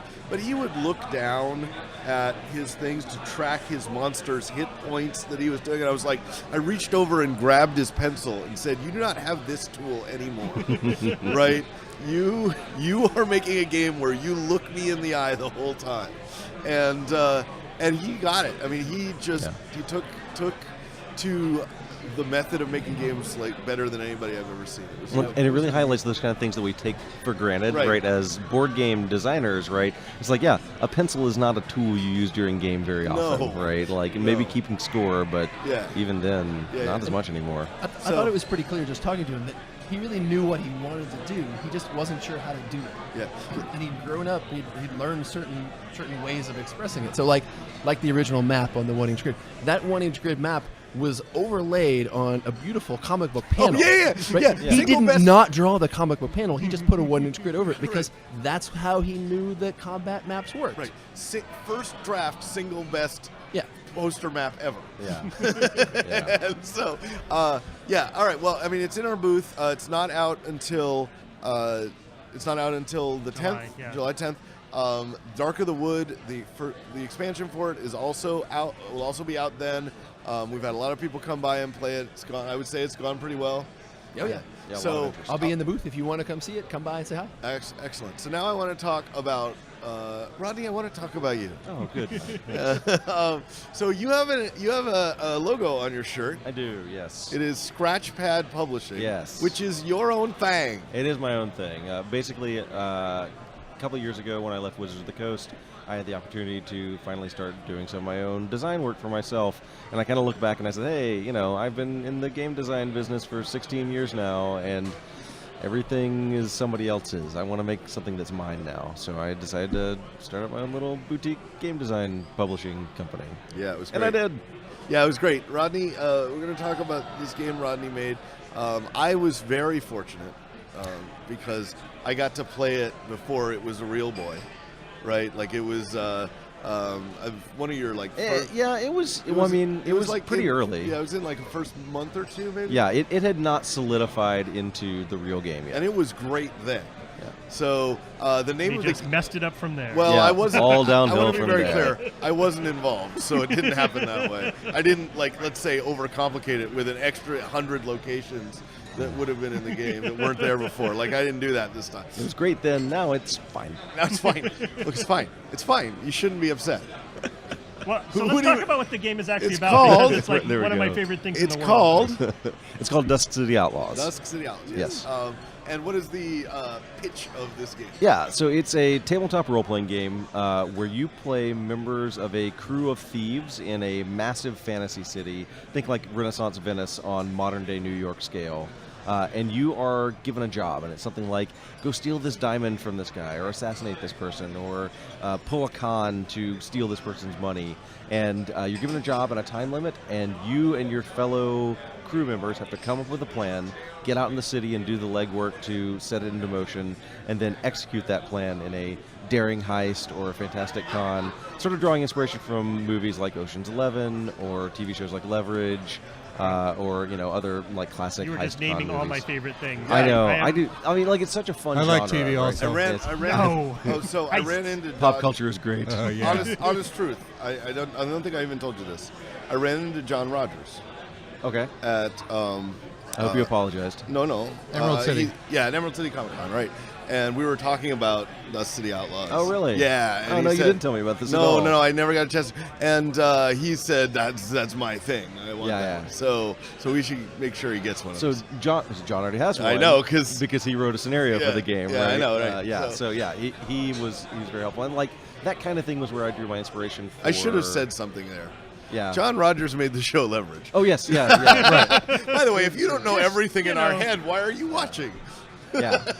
Yeah, like I just really like the heist genre from its like inherent teamwork and everybody sort of covering for each other, and they're sort of covering for each other and their weaknesses, and then occasionally, like, I've got to step outside of my comfort zone to do, like, oh, I'm the basher, but now I have to be the face for a scene because the basher is indisposed. So yeah, it's great for role-playing games too, because it leads to the sort of excited, fun chaos of watching your plans fall apart and then trying to rebuild them on the fly. Wait, you're saying something goes wrong on a heist? I know, it's hard to believe. It's funny. That never happens. There's a section in the game. So the game is broken up into time periods. Yeah. And one of the time periods is Rodney screws you. Kind of. Because I know technically it could be anyone who's running the game. Right, I know. But it seemed like in our game there was an actual time period where Rodney looked down and went, I know how this is going to go wrong. Yeah, gameplay's broken up into day, night, and pain. Yeah, exactly. It definitely works. Yeah. But the other thing I really wanted to do with the game was I wanted to make it easy to pull off the shelf and play. So that's why it's kind of designed with a board game form factor. It comes as a box set, and it comes with like character tiles and cards and all these physical components that make it easier to get in and play, as opposed to like everybody having to share and flip through a big book, right? So, like that's the sort of other big difference from other role-playing games I've done in the past. So this is at our booth. It is out and for sale. Yep. How much does it cost? $75 for Dusk City Outlaws. It's a bargain because it weighs a ton. Yes, it is a meaty box set. It is a solid box with some of them. It's making a run for the big black box. Yeah, exactly. It's big. So we roll in with Thornwatch, Dust City Outlaws, and Invisible Sun. Beat that. Yeah. if you want to cause hernias from your backers. Yeah. Business cards, Mike. I know. I Make went them fit the wrong on direction. business cards. Went the wrong direction. So, gentlemen, I could sell that business card for $75. You watch me. We can put games on business cards. We're talking about 1,500 business cards or exactly. 1,900 business cards. Exactly. I don't know. I can do a lot of birthday parties. There's 6x9. All right, gentlemen. Thank you so much for being familiar faces on this show. We very much like having you. Yes, thanks for having me. Now get back to work. Yes, sir. See you guys. Do you know those guys? Had you met them? One of them, the tall one. Yeah. I had seen him before. Yeah. He seemed nice. Yeah, I don't know. He didn't talk much. That's probably for the best. So is that it? Is that everything in your booth? Have we trotted out everything you want to pitch, Mike? We have one more. I should really bring out more games. We have one more. You should. It might be a game by Paul Peterson. But we're what? Gonna We already talked about my game. We didn't really talk about it. Sure. No, for crying out loud. But that's, again, like I said, intentionally. Getting it out of the way. That's fine. Right. But first, we're breaking up our own pitches with with a genuine guest. Yes, hand me my drink. Yeah. Come join. Sit. Put on a headset. Mike, hand me my drink. Where is your drink? Is this your drink? Okay, I'm going to guess it's Paul's drink. Thank you. All right. You strapped into the saddle there, Haas? Excellent. Can you hear me? Yeah, you're back. So it is John Ritter-Roderick from Laywaste Games. Hello. Welcome. We saw each other earlier today and hung out. We're talking about sourcing food on the menu directly from where it was. Well, we were disappointed that the French fries were not from France and the Bavarian cream pie had no Bavarians. It's funny because to me the word sourcing just immediately implies printing in China. Like it's a euphemism for printing in China. Like you were going to have your lunch printed in China. I'm a sorcerer. All 3D printed in China. Right. I like the 3D printed food. It's delicious. That 3D printing is getting more and more economical every day. Yeah. That's what they all tell me. Yeah. You should get right on that. Yeah, well, I build things out of Legos. It's cheap. You got a team of Lego designers now. I do indeed. I have one fairly unenthusiastic Lego designer. That's like a team, right? It's like a team. All right, so that's the definition. We haven't talked much about you. What are you doing here, and tell us about what's going on? Yeah, so this is our first game from an outside designer. Yeah. We're publishing it. It's by Matt Fantastic and Alex Cutler. If you guys know them, Point I it was that pointed over here. Yes. Show us. We're the There camera. we go. Yeah, I have seen this. It is a fine object. Yes, it is a Heads Will Roll. Yeah. It's going to be releasing. Right now, we have copies that we're making ourselves, kind of like alpha release, but we're going to be releasing it mass market before Christmas into distribution. And it's basically you have 6 skulls, roll them out on a table, and you're trying to flick a gold skull into a gold skull while passing through gates. Super straightforward. Fits in a little bag. Fits in your pocket. $10. We're really psyched on it. Pocket full of skulls is what I told Matt he should call this game. Yeah. I'm not sure how that didn't happen. Heads will roll is better. That's Yeah, why. Pocket full of it is. skulls. No, heads will roll. Pocket, I like it. It's like snakes on a plane, but heads will roll is even better. We were shocked that no one had taken the name. So Yeah. Matt was like, "Well, no one has this name, so we have to make I a game." have that surprise all the time, Yeah. and then I'll like try to register it and Google it or We- whatever, and we then, made finally, it- then the next week it gets taken. We Yeah. made a game based on 12 Days of Christmas and discovered nobody had taken the name. and to suddenly 12 someone did. Someone Sure. did, so we made it 12 days. And TAC, no one had that name. No. It's not even a word. I wrote a game. I helped design a game called Attack, and so I presume your game is a subset you of my you game. actually know about the TAC thing, right? Yeah, I so it's a do. good Yeah, story. that's right. There was another game called Tac Tac. that appeared between when I looked for whether there was one and when I finished making mine. Yep. We amicably settled that confusion. You parted company. amicably. Amicably. You It was parted literally their- TAC twice, You right? parted their yeah, company. TAK-TAK, and it was a 2-player abstract with stacking pieces. Yeah. And we were just like, oh. But there you go. You had a book first. Sure, and it means thank you. It does mean thing. Didn't know that. What else? What else can people see here from you guys? So we have our new game, Human Arrow, which was kickstarted at the end of last year. It's a 4 to 10 player social deduction game. So that's super fun. It's nice because it has a high player count. And that. the premise is humans discover time travel and immediately screw everything up. Yep. And you're trying to fix it. As they do. It already has happened or it will happen. I don't know which. But that's super fun. That's going to distribution soon. And then Dragoon, also we have the plastic version here, which So is if super The exciting. plastic version. I know. Why do I want that? It's almost half the price. You're though. the defining feature. Well, okay. Yeah, right, okay. fair Almost half. It's 50 Fair versus enough. 90. I mean, When did you play this game with me? Was it on a cruise or on some? I don't remember what it was. It was some. Anyway, you showed me this Yeah. game. Show me this game. Were we skydiving or No. skiing the Alps It's or one of those visiting things. the moon? yeah. Whatever Regardless. it was, we were doing something really cool. Regardless. Underwater. It was underwater. When I we weren't remember with these now. guys. Oh, can you play Heads Will Roll underwater? That looks like a good underwater game. Yeah, does. we can. We're gonna go scuba diving this weekend, Mike and I. So Oh, in the Yeah, Caymans? I think exactly, we'll be there. exactly. You guys got this show, right? Yes. Okay, good. As well as ever been gotten. No, you were showing me this, and like you laid out the board, like and all of a sudden dragons, and Yeah. and I'm like, I don't care how this plays. Like I didn't mean it as Right. a negative, right? I was just like, I'm sure it's a good game, right?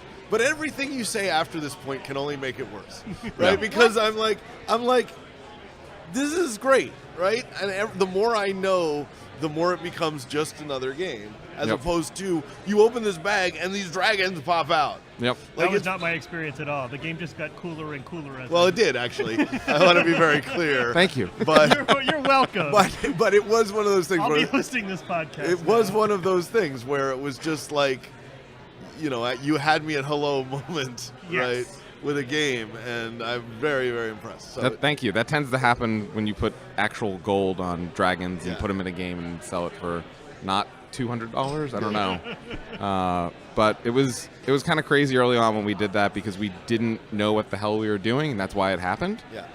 And Most then people don't do that. Right? Yeah. I mean, the game is so amazing with these giant metal pieces and the roll-up board, and it doesn't look like any other board game, and I think that's a huge advantage for it in a lot of ways. yeah. I mean, I remember looking at it and thinking, the board had a little bit of I don't mean this negatively, like a Chutes and Ladders kind of feel, like Yep. where every square was sort of tilted against every other square, and and there were these areas of the board that looked like they were dangerous and so forth, right? And I just liked, that you could move these things around and you'd see how close a dragon was to you, and you didn't even need to know the rules to know that being close to a dragon was probably bad. Yep. Right? Yep. And it just all works out. It just all plays really effortlessly, and I think it's one of the great games. Thank you. I appreciate that. So, Appreciate but of course, people will want it in plastic. Yeah, I mean the plastic colors are nice. They're pretty. They're Are the different colors. plastic dragons also gold plated? No. Are they They- gold plastic plated? Gold plastic? They could be. You can might paint be. them. You can paint them Well, gold. the answer we've heard so far that's the best is it's still a secret. Right. Yeah. It helps Well, so Come by the booth and see. Exactly, you can come by the booth and see. Now, I can't show them, but I have secret pieces that our backers are getting in my pocket right now. The backers don't even know what the pieces. They they're don't getting even know. are? We haven't told them because they were delayed extra. We got the metal backers, Yeah. So we wanted to give we them call something. those a stealth goal. It's Yes. a thing that if Yeah. we raise enough money, we're not telling you. It's a stretch goal in that it stretches out the length of time it takes to make Exactly. the product. Oh, that's what certainly stretch true. goal means. Exactly. That's what they do. Yeah. Exactly. They And delay they're the not- release date. They're not gold-plated plastic. They're not Live metal. scorpions? No, They're not live scorpions. they're not. Okay. I can tell you the things they're not. We could ship They're those not stuff. hot dogs. No. Oh, you do hot dog, not hot dog to make sure that it's not a hot dog? Yeah. Okay. Yeah. I learned what that was like 2 days ago, by the way. So. It's just like a sausage in a bun. No, never mind. It's a sandwich. Is it a sandwich? Yeah, hot dog's a sandwich. No, it's a burrito. No, hot it's a dog- hoagie. A hot dog's a sandwich. It's a hero. It can't be You're a a sandwich. It's hero. one piece of bread. Thank you. Okay, enough. So, wow, I haven't had to do that, but really, I am Meat exiled. and vegetables between one piece of bread. No, it's not working. All right. So, anyway, talk more. Talk more. So we have another game we're working on called Life Siphon that's not out yet. Life Siphon. Life Siphon. right. No I one. don't even know what word you said. Life Siphon. Siphon, not Siphon. siphon. Okay. No, Siphon. You are not doing well on No, I understanding our heard. I guests. heard All right. siphon. Tiny What- Turtle Island. Tiny turtle or tiny turtle tortoise island. Yeah. Yeah, it was great. Yeah. Small tortoise. I don't know. Tiny turtle. Silly tortoise island. Yeah, so we're That's coming what out it with that in the spring, but we're still playtesting it. It's still in early stages. Basically, you're wizards, you're fighting, and you're using your life to power your spells. You're depleting your life as you're fighting and summoning things. So, I feel like I'm completing my life right now. yeah. Are you draining your life to put more effort into To this? summon this, guests on this the radio recording? show. I am certainly draining my life. Yeah, yeah. That's what my wife says. You are certainly doing an excellent job draining your Every life. once in a while, she just looks at her watch. Right. Could be any day now. Could be any day. Right. There's just a clock above your bed that slowly ticks down. I mean, that's true about everyone's bed. Well, not literally, as in perhaps your case.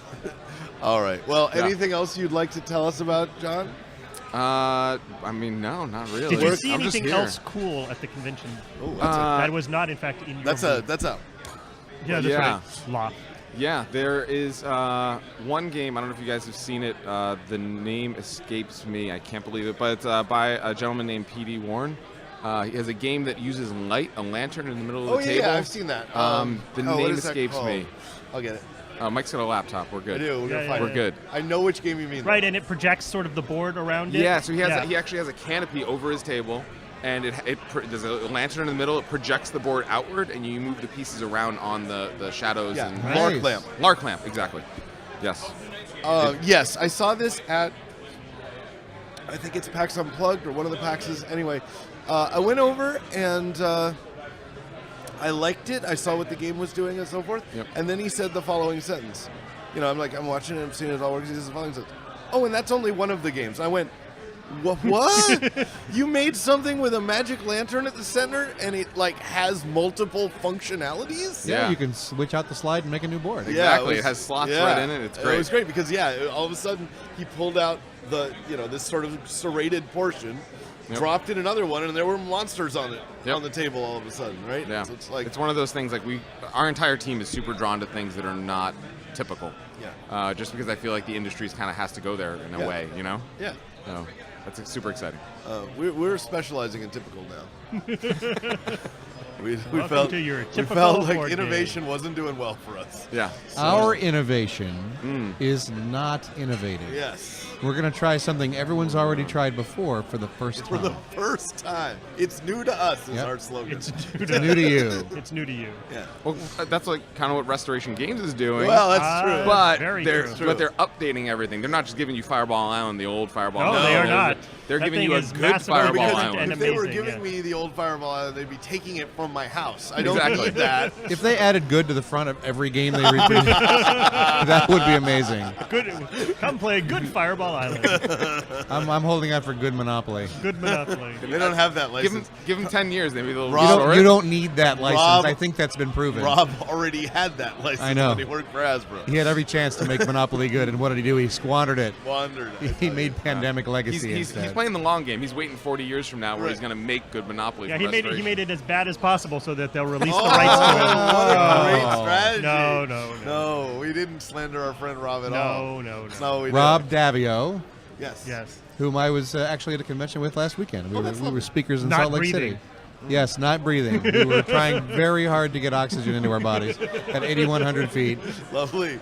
I don't do anything at 8,100 feet. I don't I'm either. sorry. We'll vamp about this once our guest is All here. right. Yeah, we'll go skiing. We'll I love figure it. that out. Yeah. All right, John. Always a pleasure, man. John Thank Ritter, you. Roderick, Lay Waste Games. Thank Go you, check gentlemen. out his stuff. It's gorgeous. Yes. Good luck with the head rolling game. Yes, roll some Thank heads. you. Otherwise, We heads will indeed. roll. Exactly. That's like the tagline for Guillotine too. Oh yeah, it's true. He stole it from you. No, his is actually rolling. Like, we just thought it was funny once upon a time. It was funny once upon a time. Yeah, we were at a ski resort, and at 8,100 feet. That's a lot of feet. When you check into the hotel, they give you a little pamphlet about elevation sickness, Right. and it has enough And by information the way, on it. and at that point you hadn't considered it, but now you know. Now you know what to watch out for. Yeah. The signs are blurry vision, and the back page is blurry. Just at least I think it is. They do it so you know what to look for. The page has got enough detail on it that it's internally contradictory. On one side it says, don't drink caffeine, whatever you do, it'll dry out. And the other side says, that's a myth. So clearly it was compiled by multiple Well, sources. if you're not passing out, you might remember to flip to the other side. I spent that whole weekend trying not to overexert myself, climb steps, Yeah. whatever. Just I knew I was going to run out of breath. And what I learned by the end of the weekend was I was already really good at that. I had practiced not doing anything at low altitude for long enough. You just that have to work your way up. It's like I was a natural. I could, Yeah, as the long as I skills don't you have to didn't even ski, know. I could Yeah, spend my yeah. life at a ski lodge. I was in Colorado. I was up at I think it was 12,000 feet, and I got out of the car. What are you on top of Pikes Peak? Yeah, no, we were close though. Yeah, we were at Summit. Okay. And so I step out of the car and I'm like, yeah, this is great. It feels great up here. He said, And then you woke up in the hospital. No, the guy I was with said, oh, and up on that right there's a marker that sort of explains this, and it was up, I swear to God, 20 stairs. Yeah. And he said, no, it's just go up there. You take a look at it. And boy, I have never been more expertly trolled in my life, because I was like, yay, stairs. I was like, yeah, sure. I don't have a problem with it. I got to the top and I was dead. I was dying. Yeah. And he was, and then I sort of go, I get there, I sort of have my hand on the thing, and I realize he has scampered up the stairs behind me with no laughing all the way whatsoever. He's like laughing. Well, they some friends were like, we're going to go down to the steakhouse for dinner, and I said, okay, down to the steakhouse. Yes. How far down? Oh, it's about 100 yards. Okay. Yeah, you're gonna need to, you might get the bends. But after that, we have to go up to the hotel, right? Where do I Forget rent it. Where do I rent a Segway? I'll have a hamburger. Chance you could send me a steak. Honestly, we took a bus. We were that lazy. Took a We bus took a 100 feet. Well, no, it actually went like a mile because it had to go all the way around on the road. That's awesome. All right, we have a new guest.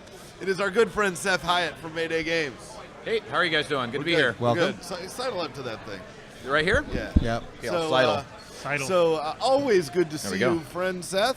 Yep, good to be here. We do love having you on. Mayday makes awesome sort of family and casual games and just amazing stuff. And as usual, he has brought, like every time he comes on the show, he brings something that's got like a donkey head coming out of it or some crazy thing. But now we seem to have a bad doctor. Correct. So this is going to be our Gen Con release. We have a couple of releases for Origins too, but the release coming up is Bad Doctor, which is a crazy little game where basically you're playing 2 to 4 players, and we're all really incompetent doctors at a really underfunded hotel. What's worse if it's a hotel? Hospital, yeah. At 80,000 feet. 80,000 feet. 80,000 feet. Yeah. I was in orbit over Salt Lake City. Yes. And so in the hospital, we have some patients we have to treat, but there's too many of them for us to handle, and they're all going to die at some point, and we're just trying to keep them alive through our shift. So that's kind of the premise of the game, is we're trying to... It's somebody else's problem at some Yes, point. and we're all such bad doctors that half the time the fixes or the treatments we give them end up actually complicating, creating more problems than we've solved. So that's kind of the premise of the game. But the gameplay itself is a little bit of a tile-laying game. So you've got, for instance, you have maybe 4 patients out here. Yeah, you can tilt see those up when you shoot. Yeah, so we have 4 patients here. This guy here has a bad haircut. That's all he's coming for. That's all he's coming for. And it's not that He's big a going to deal. lose an arm. He needs some antibiotics and one other treatment. And so if you can fill these up, then you'll complete him, heal him. And if on a turn he's not visited, then he will accumulate complication tokens. If he were to get 3 of those over the course of the game, then he'll die. And if So if you do nothing, you do nothing, guy comes you're in gonna keep for dying. a bad haircut, he will die. Yes, over the course of 3 turns of not being This seen. this high altitude hospital it's really bad. is an environment of complications. Indeed. I mean, I assume that there are sort of like nurses around that are just screwing things up left and right. Could be. Well, there's it's. I'm so basically glad on you your added the turn, word you're gonna up be to doing that tiles. sentence. Up to yes. Family show. So you're going to be playing tiles. So in this case, this tile here is an aspirin. It has an antibiotic. It matches up with the doctor. So you'd play this tile here, and then when you do that, you actually would put your doctor token on here to indicate that you've treated him. And then he's been seen this turn, so he won't get a complication token this turn. So you actually do help people. Yes, but a lot of the tiles, But say poorly. if you treated him with this tile, take 4 pills 2 times a day and call me in a week. You will treat him for that condition, but you'll actually create 3 new problems. Oh, yes, of course. So he won't be cured until all problems are solved. I like how those side effects are literally on the side. Yeah. Yes, they are side effects, right? Oh, Yes. nice. Now That's you gotta get good. one of these. Yes, we need to put that in the rule book. These are side effects. Yes, you should have. Yes. Yes, I They're mean, orthogonal you're effects. coming with a game that's coming out at Gen Con. You do not still have time to fix the rulebook. Oh no, we've adjusted this rule book last night. It's going to print like tomorrow. Wow! All right, James, you get a There you design go. credit. Oh, Will boy, be some yeah. air mailing going just in. put One more name on the list. Yeah, Yes, just let me write put that down after the podcast. Put and James Ernest. Yes, I'll write on the back of the credits there, right? That looks like Actually, it. typically for that sort of help, I get name credit on the front of the box. Don't usually commission as Yeah, well. check we out, need check to have a out royalty Dead Fellas. discussion here now, right? Check out Dead Oh, Fellas. I man. named Yeah. that game. I have design credit on the front of the Yeah, box. that's true. Nice. Little more than I was asking for. That's really true. That's awesome. So I get rules questions about that game. You know, this cheap ass game. Didn't make that. Oh, sure. Nope. So it's a really fun, easy tiling game. It's 20 to 30 minutes, but the only way you can score is if you cure a patient. All of your influence tokens that have gone to that patient go to your score. First one to 8 points wins. Really easy victory. But you also score points if you are on a patient who dies, but he doesn't die on your shift. Oh, So right. if you've treated him and you've helped out, but then he didn't die on your shift, you'd also get points. So It looks good on a resume. Yeah. Even Yeah. prolonging you a know, life. it wasn't my fault, right? So that's the important thing, right? And Wasn't the, my fault. Yeah, but it's got kind of a mad, kind of crazy design look to it. You know, the artwork reminds me a little bit of those old comic books and things, right? So it's kind of got that feel to it. But there's a lot going on. It's kind of zany and crazy. So this is a super cool game and all that, but I don't want to gloss over something you said at the beginning of the description, which is, so we got some games out at Origins, but let me talk about my game that's coming out at Gen Con. Are you aware that we're an Origins podcast? I thought this was pre-done for Gen Con. and I'm sorry. So maybe, hypothetically, Yeah, if yeah. somebody were to come by your booth and see the things you have that they can actually get Yes. here, what might they see? Yeah, so we do have 2 other games that are new for Origins. We have one which is called Poetry Slam. That's our big release. It was released yesterday. And we're not into word games generally, but it's such a great game that we really liked it. So it's I'm kind not of into word games generally. I'm not either. But Very specifically. So you basically have some conditions like the last letter and the first letter have to be a G. So maybe you're going to write the word gang down, and then the longer the word, the better your score. Also, the first person to write the word down will take the highest point tile. The interesting mechanic about this is that the point tile has on the back of it, the higher point tiles have more common letters that you cannot use the rest of the game. So maybe a vowel, right? Whereas if you take the lowest point letter, you can't use the letter X the rest of the game. Not a big deal usually. So there's kind of a balancing mechanism there. But then once everyone's done a word, then everyone has to do a rhyming couplet to try to get the other players to guess that word. So for instance, for gang, you'd say, this is where a bunch of boys come together and make some noise, or something like that, right? And then if somebody can guess the word gang. I also was there, but I didn't say it. I feel really bad now. The Gulag. There you go. I totally got a very there bad too. poem in that case. I'd score no points for the poem side. Sure. So you add up Ginseng. your word. That's there you go. Not as good an answer. But you're getting points for your word, the Greg. speed, and then also Greg. the poem. But then you also you're blocking out letters every round that you can't use, and the better you are at getting the word, the worse the word, the vowels, and the other consonants, the more common letters you're blocking out over the course of the game. So there's an interesting balancing mechanism, and it's played 3 to 10 players. So it's a really cool party game. It's actually a lot of fun, and I'm not a word game guy at all either. you've I'm proven not. that. I'm not. Yeah, you can see that, right? I had to memorize the gang one, right? I had to do that in advance. I can't come up with that stuff off the top of my head. And then we have another game called Cahoots, which is a game where it's a little bit like a trick-taking game, but really the person who wins is going to be the person who can get the other players to team up with them the most. Whoever teams up the most with whoever gets teamed up with the most is going to be the winner, because there's no trump suits, there's none of that. It's just whatever suit has the highest point value of cards at the end of the round is going to be the winner of each round. And everyone shares one suit in common with every other player. So there's motivation for everyone to get in cahoots. But it's a really fun mechanic. It's an interesting game. It's like a $12 game. It's just a little card game. Wow. So those are our 2 new ones for Origins. And they are very important. You should definitely come get them while you can. They're hot. But that's about it. So those are the good ones. We have, of course, our old standard games, too. Some of our classic Dexterity and etc. It's always a fun...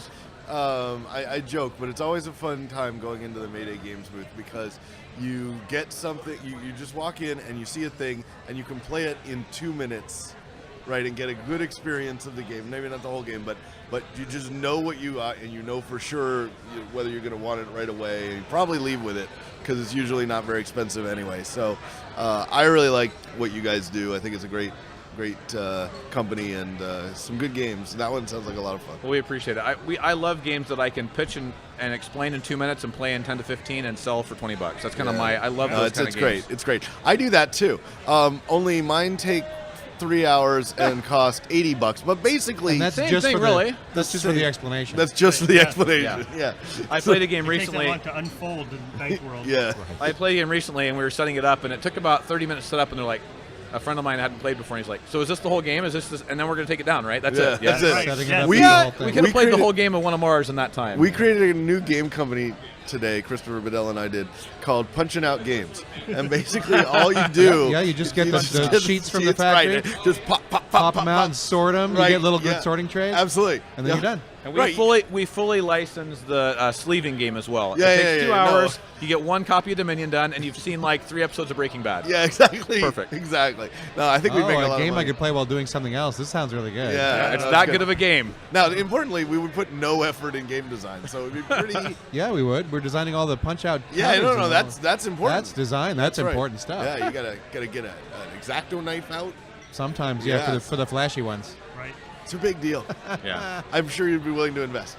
Excellent stuff. I'm investing. Excellent. Seth? Okay. Seth Hyatt from Mayday Games. Thank Yep, you so great. much for joining us. Thank you for having me on. I appreciate it. Great to be We here. always love to see you, man. Thanks. See you soon. Bye. Good luck with Bad Doctor. No, that's a... It looked like kind of an operation cover. It was, like an updated it was operation. kind of like... so you looked close at the graphics, and every time I looked at the box, it got more disturbing. Like every... There's some scary things going on that cover. Like I didn't really catch that the doctor... in the front had a cigarette coming out of his mask. Yep. Right? That's Which good. is It's better like than filters. It's better filtering than the for him. alternative of him having the cigarette while he has his mask on. Because, Right. but you know, The mask does provide an extra filter. Right. yes. Yeah. You get less tar and He's brown being stuff. a lot healthier. yeah, it's good for the rest of us. Really. Yes, really. Yeah, I appreciate that. So we're gonna. It seems like a game that was invented by someone who had a very bad experience at the doctor. I think it might be a game invented by somebody who is dying at a hospital. As we speak. Right? It's their crawl for help. So I think he should also call that bonus that you get if your patient stays alive through your shift the quantity of life bonus. Quantity of... Honestly, I don't know why you don't have designer credit that is as big as the logo at this point. I need to go tell him that. Yeah, that's pretty great. It's pretty great. We're going to be joined by a new guest, I think. Yes, it is Boyan Radakovich. Boyan, so Boyan is a professor. Is professor the right word? Yes, senior lecturer. So Professional game designer. Dr. Radakovich, bad Dr. Radakovich. Is Quantity of life bonus. Right, plus 5. Professor at the DigiPen Institute of Game Design Yes. and General Knowledge. Yes, And general knowledge, not the way I saw it. we just got rebranded. So all right. thanks Nicely for the plug. I'm in an accrediting body at this point. Yeah. Yeah. Anytime you need it, just let me know. I'll accredit you. But also a game designer. That is true. And if you look at this portion of the table, you will see. Is there actually a camera? Yes. Yeah. Oh, there is. directly at us. Oh, hi. You're right there. Hey, That's camera. the internet. And, Okay. and over here, too. Yeah. Oh my God! What? We're Look in, at that we're in- right there. We're in Stereopathon. Whoa! Amazing. We're in all the D's right now. Look at us. And no Whoa! D left unturned. Right. So, We the made a game. Yeah, we made a game. It's called The Ninth World. Yeah. Yay! Yeah, dude. So- Origins drop. Indeed, yes. Almost scarily, almost had to be airdropped kind of thing. So we It looks so sexy. With parachutes? yeah, no, it was so the game came in to the port of Jacksonville about 2.5 weeks ago. Oh, you mean in this world? Yeah, Not this- the ninth No, world. no. So the game came in about 2.5 weeks ago. Cleared customs immediately, and then sat behind. Oh, look at this! Do we have That the beautiful top? box. The That's over here. Cover's over Yeah, there. grab the cover. Okay. Sat behind a gate for 8 days. The ninth gate. The ninth gate. Ninth gate. Yes. So let's start this at the top, right? So just so everybody can see. Ninth World, may I borrow that, sir? So the game comes to you in monolith form. Do the most difficult part of Yeah, sure. There we go. Right. So this is what it looks like when it comes out, right? And then Riveting if you're on radio. Right? yes, no, you're gonna love this. Also, my Mike shirt. is now withdrawing the sleeve from Indeed. the box. And then we have a interior box with a magnet on it. Well, and the box looks like a wine bottle. a wine bottle, yeah, Or champagne bottle yep. type thing. And then Its dimensions are 2 by 2 by 1, an No. unnatural set of dimensions So never not seen true. before in the 12 world. by 5 by 5. And then there's a map of the world, the ninth world, which folds out into a game board. What? Beautiful game board. Maximally efficient Yeah. and beautiful. And then A list of the numbers 1 through 100. a list of the numbers 1 through 99, 0 through 99. Please be accurate. And then all this cool Nope, stuff in it. I'm the only person on this table who didn't design this game. Yep. And, so it's got all sorts of cool stuff in it. We won't pull everything out, but yeah, we've been working this game for a little while. A little while, Yeah. a long while. So first I heard of this game was Bo came. I think we were down in LA, and you said, "So I've been working on this game." With Paul.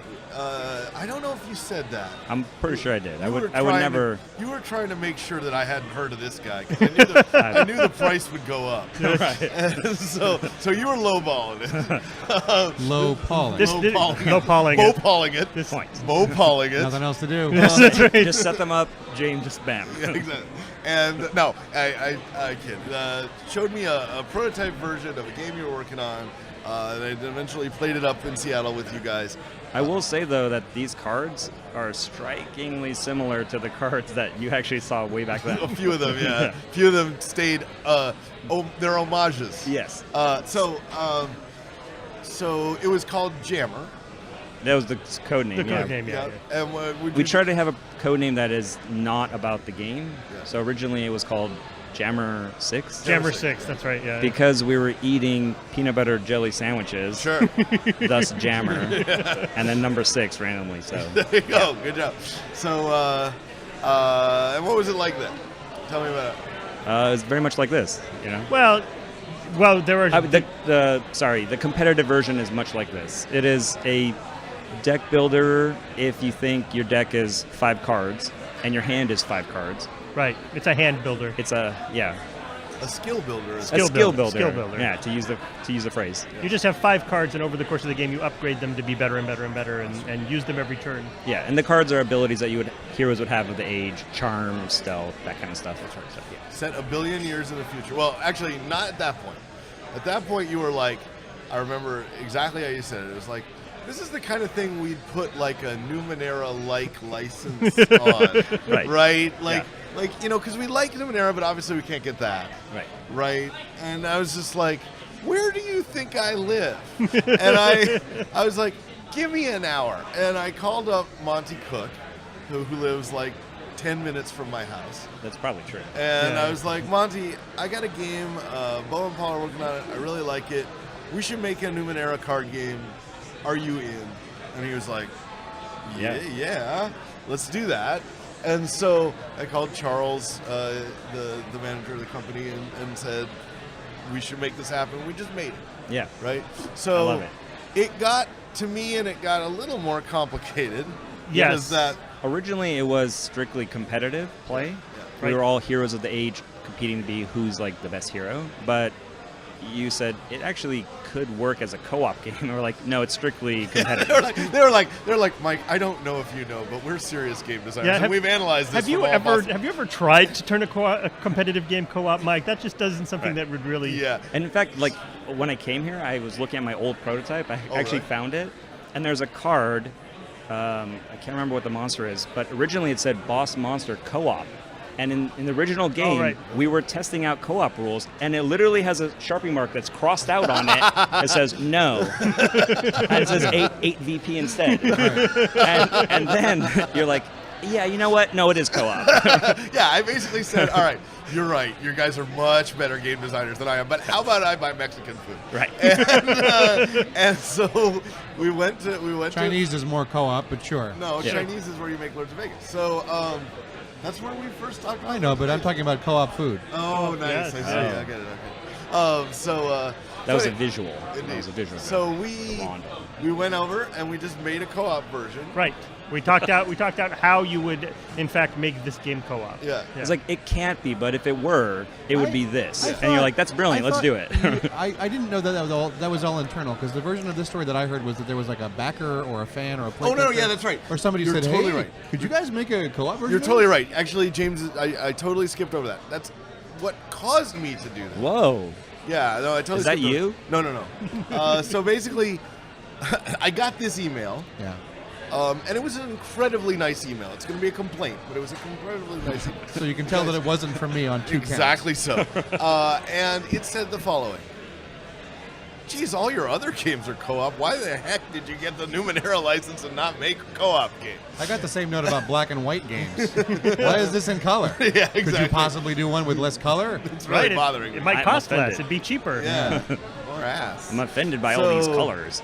I was like, dude is on, and we're going to, and we figured it out, and it became, and the end result is actually, I enjoy playing it, even though I loved it in competitive mode. I enjoy playing it in co-op mode more than I did the competitive game because. But it's both. Yeah. You pick. And you can play it solo. You can do whatever you want, man. So yeah, it's rad.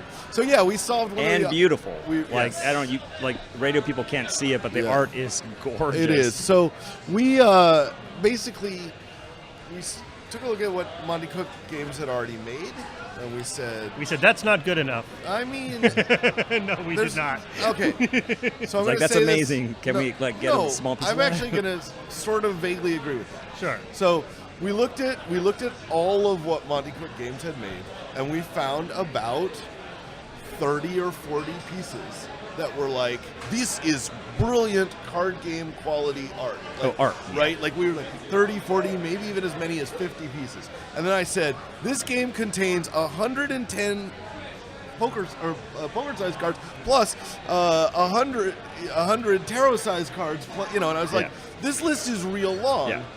And I so, think I sent you that spreadsheet, and I was like, here's how many art assets we need. Just like, whoa. And I was just like, no, we're going to match this and beat it if we can. Yeah. So we went at it and just made one of the prettiest games. All the colors, no earth tones. It was just like coming right at you. Sexy times. Yeah. So the cool thing about this game is it's here at Origins. Yes. We sent it all out to our backers this week. We made it. So they can pick it up? They can pick it up and walk away with it. They can get it from us starting, and also on the Monty Cook Game site, starting June 20th. So it's a right now kind of thing. That might be right now if you're listening in the future. That's right. Not a billion years in the future, but closer to that. Oh my God, but so yes, pretty. But yeah, we had a good time making this. It took forever, and we apologize, and we're sorry, but it's worth it because it's amazing. Right. We did it that on purpose. No. To make it more worth it. Worth it. There's a good. We will release no game. There's a good 8 months that I can credit to pure stupidity. That I would like back. Sure. I would like and this. that's just on this one game. I'm dead serious on this one game. So yeah. But but those months happened, and now we're good. You're late once, but you're awesome forever. That's literally the opposite of the way I always say it, but it sounds good to me. Awesome once, late forever. So I'm super hype on this. Yeah, it's good. I thank you guys for both making it with me. It's good. Well, Yeah. fun. And I deserve some credit for staying out of the way.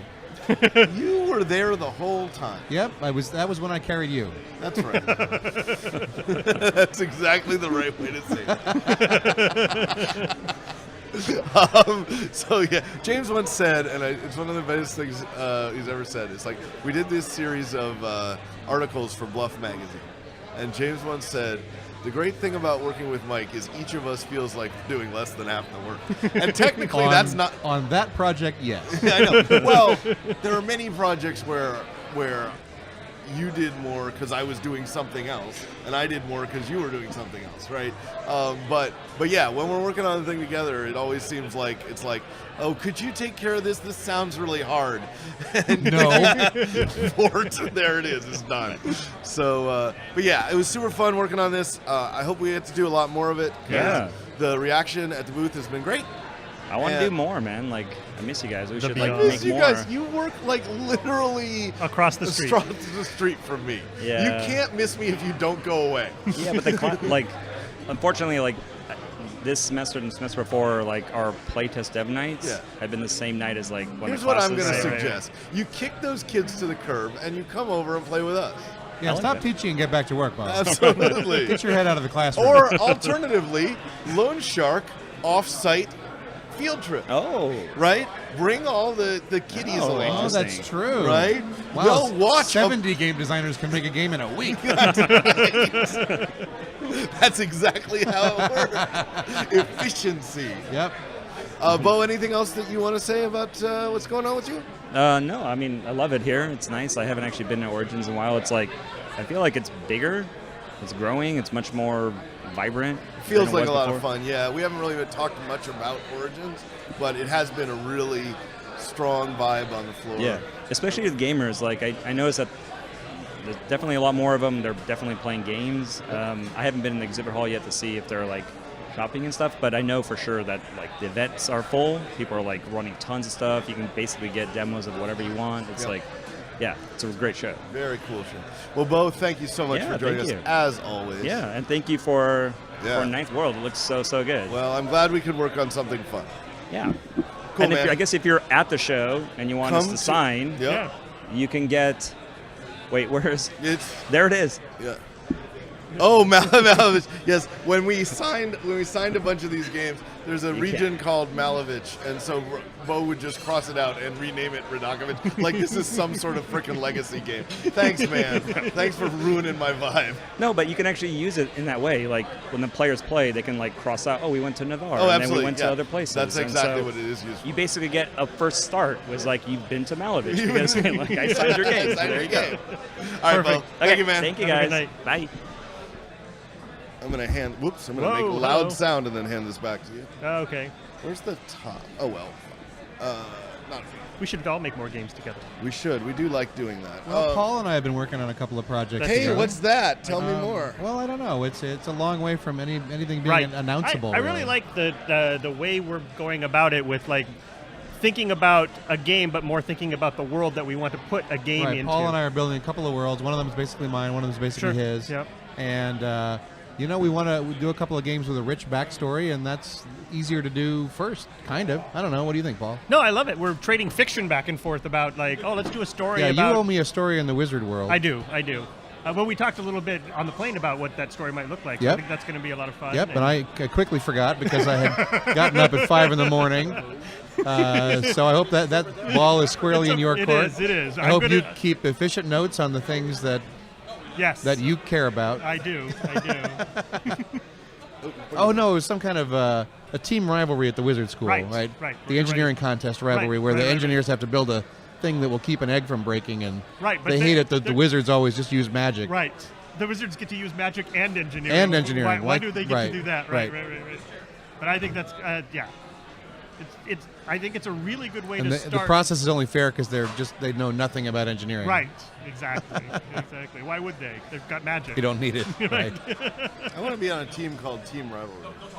Team rivalry. Right. We have rivalries with everyone. I want to play. Oh, I forgot what the phrase they used, but Overhead. That's right. I want to play a RPG called Overhead. Overhead. There's a lot of overhead. in here. It's entirely about character creation. Yeah. There is one coming out called like Overhang or something like that, where there's all the continents have like floated up and they're above each other and sort of moving around, and so at various times your continent might be completely blocked. The sun might be completely blocked by another continent. I know I've seen a bunch of news about that. This is very weird. I bet our Twitch fans could. Oh dig it yeah, up for just us. let us know, Twitch fans. So hey, Wow, are those comments? there are. Yes. Wow, people are watching. There are people watching. That is a true statement. I hope they're all positive. I hope you're all still alive. I hope that none of you have died. in Don't the go to the process bad of watching. doctor. No, it's terrible. So hey, are you guys ready to talk to us? Yeah, you bet. So we have a couple of DeWitts with us. Anne Marie and Justin from Fireside Games. Justin, this is the reason you saw me fidgeting around. Right. Justin had the temerity to sit down I did. alone. I know. And I was like, you are not the interesting part. I know. I mean- I get it. And so, Just to be fair, I like you. oh, I like you too, but like you're 50% at best. Exactly. As I good mean, as this. Do you would want be. Abbott without Costello? No, Come I on, don't you want that. the team. That's what you paid for. So, and I do believe I paid for The this. The Abbott Alone touring show. So anyway, so thank you It's both. like Garfield without for Garfield. being- I love that. Thank you both for joining us. Thank you. Garfunkel says you're welcome. There you go. It's always great to have you here. Thanks, guys. It is an honor to be here. Let's talk about Fireside Games. What's going on here? Well, say something, Emery, so they know you're here. So I'm here. Yeah. And, All right. and by the way, it was really all my design to Yeah. have Justin show up on his own. Yeah, so. great. Sure. Next time you want to sabotage my show, let me know. Yeah, sorry, yeah. I got a Well- great idea, Mike. Listen to me. It's brilliant. Well, no, so we have 2 new games coming out this year. Yep. One is Remnants. It's a post-apocalyptic real-time resource gathering game with 3 phases. So after you gather your resources, you're going to use those resources to buy development cards, and those are to enhance your compound. You're going to have weapons, defenses, and then special cards for some engine building. And then you're going to use those every other phase to fight raiders that are coming out. And Justin's kind of put together a lot of really fun raiders. What are some of the ones? Well, there's like mutant creatures and stuff, and then there's kind of your typical Mad Max guys. Although we do have some Mad Max guys in hang gliders, which is kind of cool. nice. They go over your walls. That's fun. And then for the mutant creatures, I just literally was like smashing animal names together. So we have like turtle bears and plague wolves and things like that. And the art is awesome. What animal is called the plague? Well, it's plague wolves. The plague. I see. All right. the Yes, plague. plague Let the wolves. man go, Mike. Yeah, it all made sense when I wrote it down. It was brilliant, trust me. Yeah. He may have had a drink or You two. got to be fearless. Yeah. To create new content, you got to be drunk, basically. That box, I'm so outside of it, Right. man.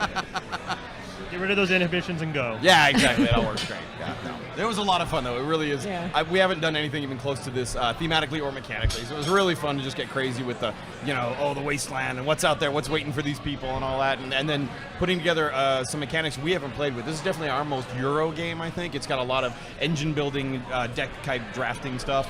And then the real-time dice mechanic just kind of throws it back into, oh, yeah, it's from Fireside. It's got a bunch of weird stuff going on you throw. So, yeah. That's And awesome. yes, and So- what's the other game?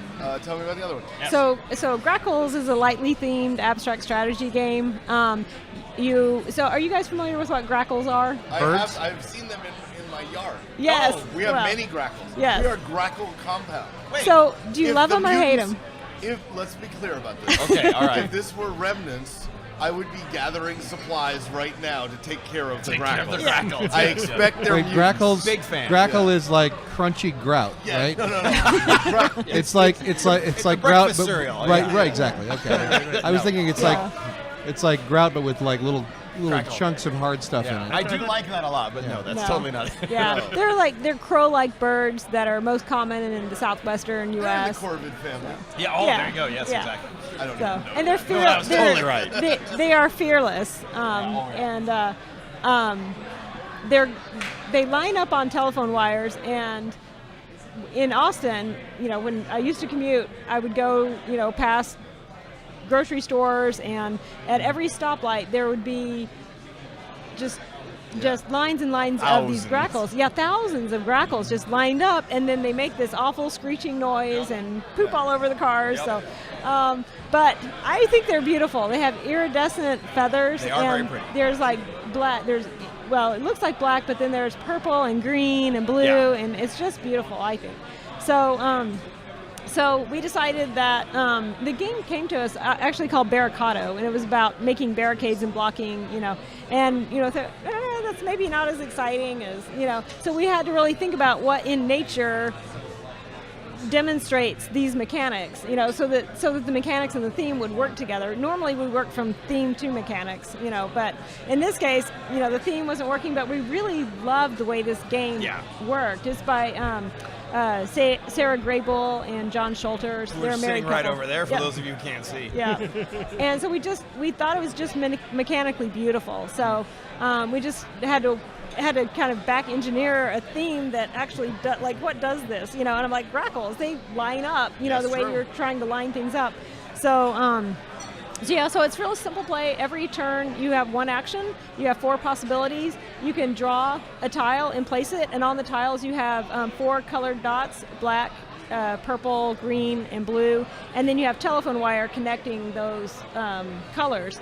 And so you can draw and place a tile. You're going to be building out a 5x5 grid, so it's floating depending on how you build out from those starting tiles. And another option is to connect 2 of the same colors with your color of birds, and so that's how you're creating the line. So that's primarily what you're trying to do. You can also extend a line by connecting an existing line to another color of that same line, and just build it out. The final option is to rotate an unoccupied tile, and you only have 5 rotate tokens, and so you're going to spend one of those to rotate and get in a better position. So sounds very cool. Yeah, it's fun. You said it in Austin, so of course my immediate thought is that you need to make an expansion that takes place at the South Congress Bat Bridge. Yeah. Right? And I can just take your grackle population out with my swarm of bats. Your meat-eating carnivorous bats. Yeah. Yes, I like it. I want this game now. So, this is like, you made some points, I'm just going to eat your fair pieces. That's good. I like that. It'd be great. It'd be great. Yeah. Well, the funny thing is people who know Grackles, when we tell them, it's a game called Grackles, like, it's about pooping on cars? Like, exactly. Not so much. No. Yeah. I think it's just about making a lot of noise. A lot of noise. Yeah. A lot of noise. Yeah. That's what I think about Grackles. Pretty much. Every time you place a tile, you have to make a grackle noise. There you go. Yeah. They are super aggressive is what I love. Good game for shriekers. Yes. If you're into screaming, we got the product for you. One of the things I love is doing the research for this. I was looking up different names, like some of their behavior. I came across the term Taco Raptor. Okay, I'm in. Whoa. Why is that not the title of this game? Because I don't know. Taco Raptor. I think it oversells the game. The game is a little more thinky than that. What is it? Just call it It's a Unthinky nickname. Taco Raptor. That's easy. Honestly, I've already copyrighted. I'm making a new game called. Actually, I have 2 games called Taco Raptor. Taco Raptor A. Taco Raptor 2. Dude, the sequel. More raptoring. Yeah, the re-raptoring. Yeah, no, it's but it's how aggressive they are, because they will literally come in. If you got chips and salsa and you turn your back, it's their chips and salsa. They are eating it and they're flying away with it right there. Nice. We have that problem with seagulls down at the pier in Seattle too. Yeah. Whole sandwiches. They'll take your thumbs though. Like they're totally comfortable with removing the food while your hands are exactly right. Yeah. French fry, human finger, whatever. They're the same size and they go down easy. So it's kind of like you guys, really. We are the same size. We are. That's adorable. I'm not sure about We that don't second go part. down. The second part makes me uncomfortable. But that's No, it's okay. Us too. Just I'm here for the chips and salsa. So, do you have any human fingers? No, Yeah. Sometimes you get a craving. I could go for some. So that all sounds really exciting. Yeah, we're excited about it. We've gotten really strong reception. Yep. Some people who like kind of the deeper phased kind of play, really expressed a lot of interest in Remnants. And then I won't name him, but there's a buyer who sat down and played Grackles today, and he compared it to Go. favorably, and said that, in the sense that it's favorably. completely public domain and you can't copyright it. No, he just said, have at it. He just said it has more birds. Well, he did say it as he was leaving. Maybe he just meant go away. I have to This go. reminds me of leaving. I don't know about that. Yeah, we'll have to see. No, but what I love is that we couldn't make up our mind what to make this year, so we gave you both ends of the spectrum. We got a complete abstract and the weirdest. That's where the market is. It's split like that, Seriously. and you actually can have the same gamers who enjoy both of those types of games. So, what are your guys' thoughts on true abstract games right now? Where are we as an industry with that? James is good at them. Well, I know that. Well, yes, but I would never try to sell one. It's really hard. Seriously, wouldn't do it without a theme. Yep. I mean, not necessarily, but a connection of some sort, so the player can tell what it's about and where it came from. Right. So doing TAC was a good opportunity because there was a built-in audience for it. True, exactly. Right. And can I just say it's gorgeous? Thank you. It It's a says so beautiful on the game. box. Yeah. I heard that somewhere. Maybe you should have put grackles in it. Well, you know what? Many games there will probably come with there this. will be many editions of this game. Oh, sure. You know what? So the Corvid edition is not out of the question. It's just Definitely. Grack. G-R-A-K. Taco Stealer. Yes. Oh, I like that. No, Raptor. Taco. It'll be called Raptor. Ticket to Glide. Nice. Up top. Wow. It's our first up top of the show. I tried to do one earlier, but he wasn't paying attention. Nice. Yeah, I'm glad we were here for that. That's a fabulous moment. Well, guys, thank you for coming on our show. Thank you It's for always having fun us. having It's you always fun. pleasure together. Yeah, I know. I'm sorry. I apologize. All right, next time I'll sign as well, though. I'm just here for the comic relief. What I like is that Trevor contacted you, and you threw Justin out. Yeah. Right. Exactly. Go do this thing. Like the person who gets the call, it's like no. Yeah. But I got a guy. I know a somebody. guy. Yeah, seriously. Yeah. Thanks, Anne-Marie. Next time she can get the good seat too, right next to you guys. I'll sit in the corner and just make funny faces. It's all good. All right, Got the guys. escape seat. Thank you. Yeah. Ready. The jump seat. Yeah, All right. That's so why much. I'm here. Thank you for Thank having you. us, y'all. Good night. Exactly. Bye, Internet. We are the bus.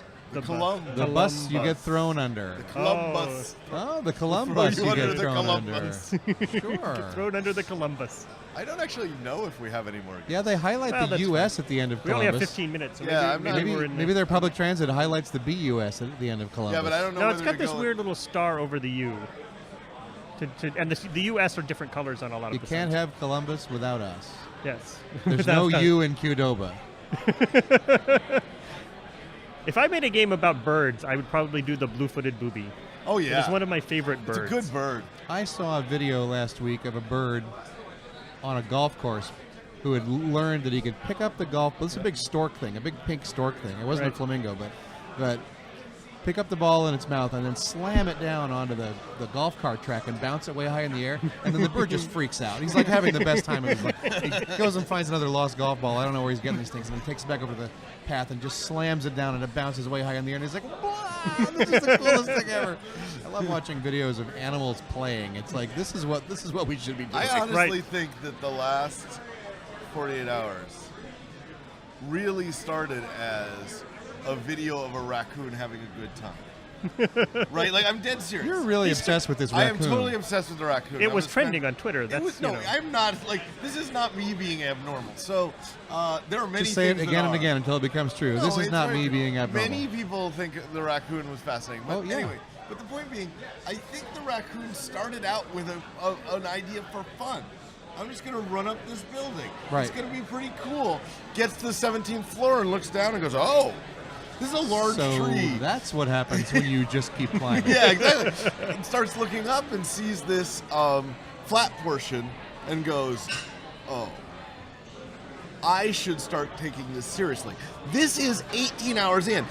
18 hours earlier, the rest of us freak out. The raccoon has been fine this whole 18 hours and only starts freaking out at the point at which it sees the impenetrable top to the roof. Do you think that's a political metaphor?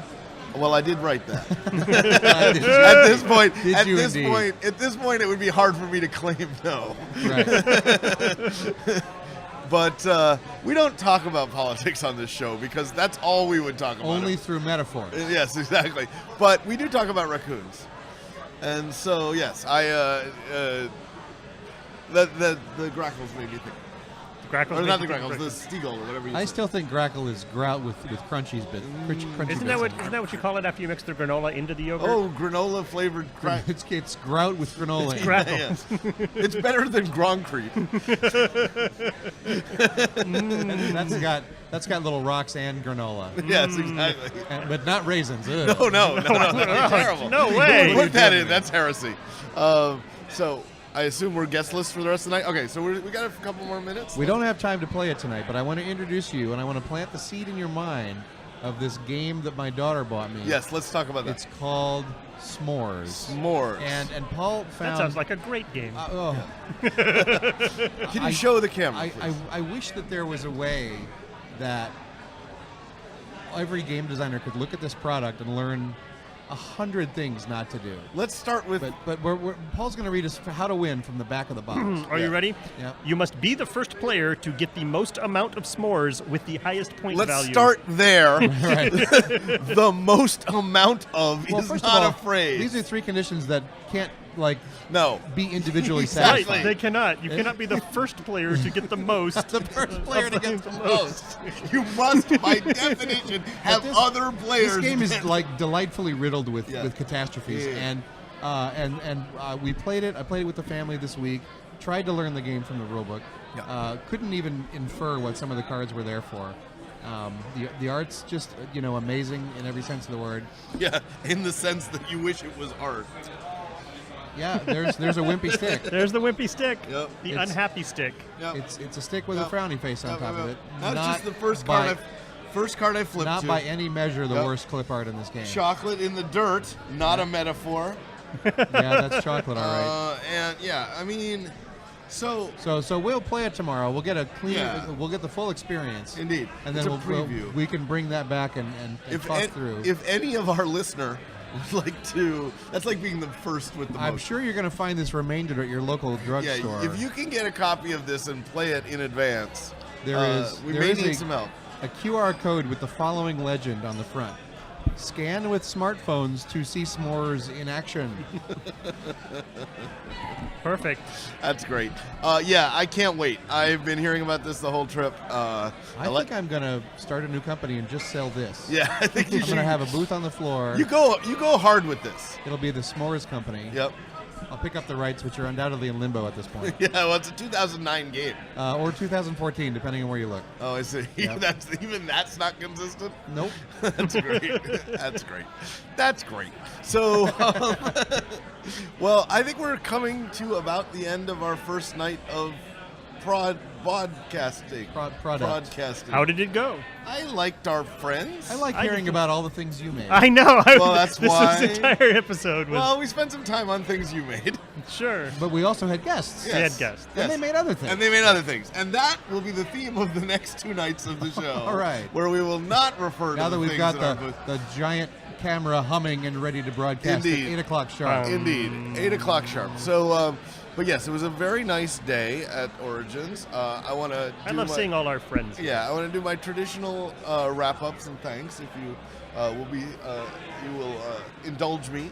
Or did you purchase an indulgence? I'm afraid that we're not playing Credo, Oh, but I sorry. would like to start right after this podcast. Oh, sure. I want to thank John Ward and the Gamma staff for letting us be here as usual, paying for everything, including Every year we try harder to wear out our welcome. Yeah, no. There was a This point. welcome isn't wearing itself out. My sense is that at some point, the same thing will happen, but also the cask of Amontillado. That is, they'll put us they're back just going to here, wall us into this. wall us in, and we'll guys, be happily talking away. Right. And it'll sound great, and then Yeah. suddenly we'll look up and see a brick wall and realize exactly we've been fooled. So the people I need to apologize to for that thing that happens next year when you're trapped in here with us and we run out of food, the WCBE staff who are here, Kathy, Talcott, Jonathan, Devin, and Dan, who have been helping us out and making us look and sound good, which we always appreciate. Keeping us connected to the internet, at least intermittently, and the intermittent net. The intermittent net. And of course the Hyatt, the Big Bar on 2, who They treat kindly us really well. treat us nice, bring us food, turn down the music, all that stuff. We're gonna let them go back to being an actual full-service bar at this point. But we will be back tomorrow night. and we will be entertaining this time, I swear. I agree. I love how the music We're waiting just for you came to in. swear. Yeah. Yes, thank you everybody for listening. We will be back tomorrow. Thank you.